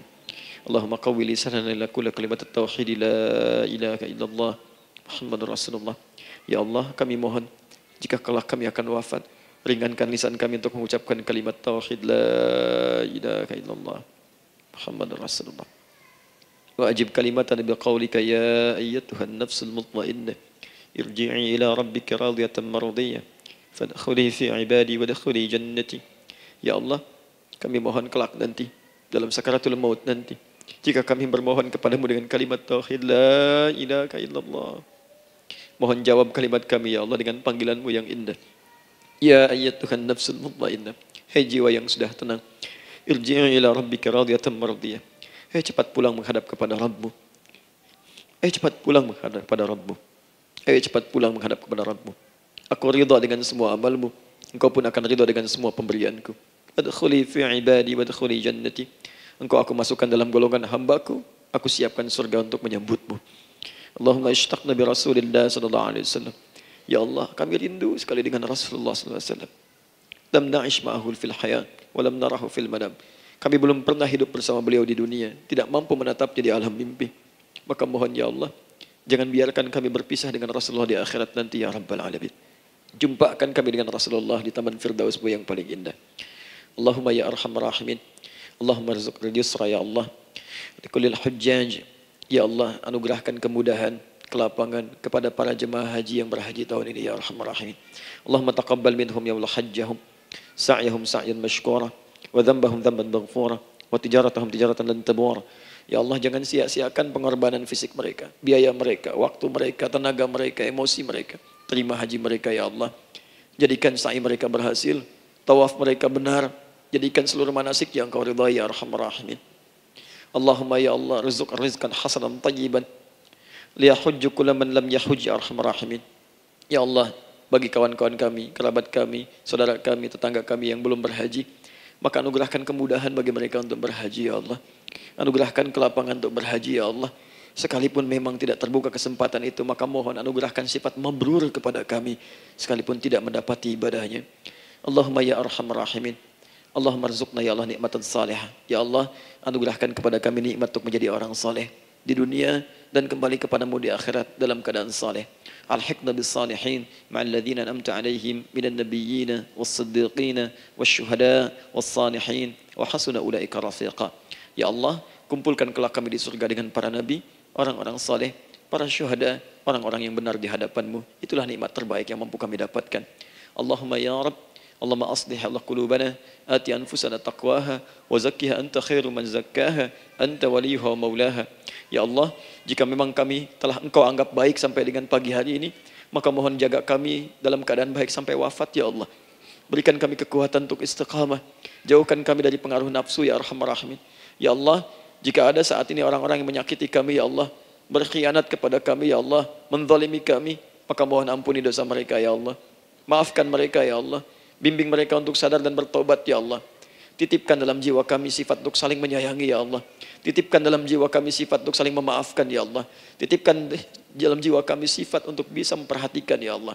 Allahumma ya Rabb, Rabbana atina fid dunya hasanah wa fil akhirati hasanah wa qina adzabannar. Bifadlika subhana rabbika rabbil izzati amma yasifun. Wassalamun alal mursalin wa akhiru da'wana alhamdulillahi rabbil alamin. Sebelum saya akhiri dengan doa kifaratul majlis dan salam, saya ingin ucapkan terima kasih pada seluruhnya untuk ta'lim kita di pagi hari ini. Semoga Allah menerima semuanya dan semoga Allah muliakan. Dan terkhusus juga untuk Kang Daan, terima kasih untuk kali ini dan semoga istiqamah dalam kebaikan dan Masya Allah beliau menginspirasi dan saya ingin menjadikan juga beliau sahabat dalam kehidupan untuk seluruhnya. Amin. Dan sahabat terbaik selalu memberikan yang terbaik untuk sahabatnya. Karena itu di pagi hari ini saya ingin sampaikan kepada Bapak Ibu sekalian, Bapak mungkin yang hadir, Ibu yang hadir, saya ingin berikan pada sahabat saya satu anugerah yang mungkin Allah titipkan. Saya akan ajak Kang Daan untuk menunaikan ibadah umrah dengan saya di bulan September insya Allah. Saat kami akan berangkat pada tanggal 9 September tahun 2019.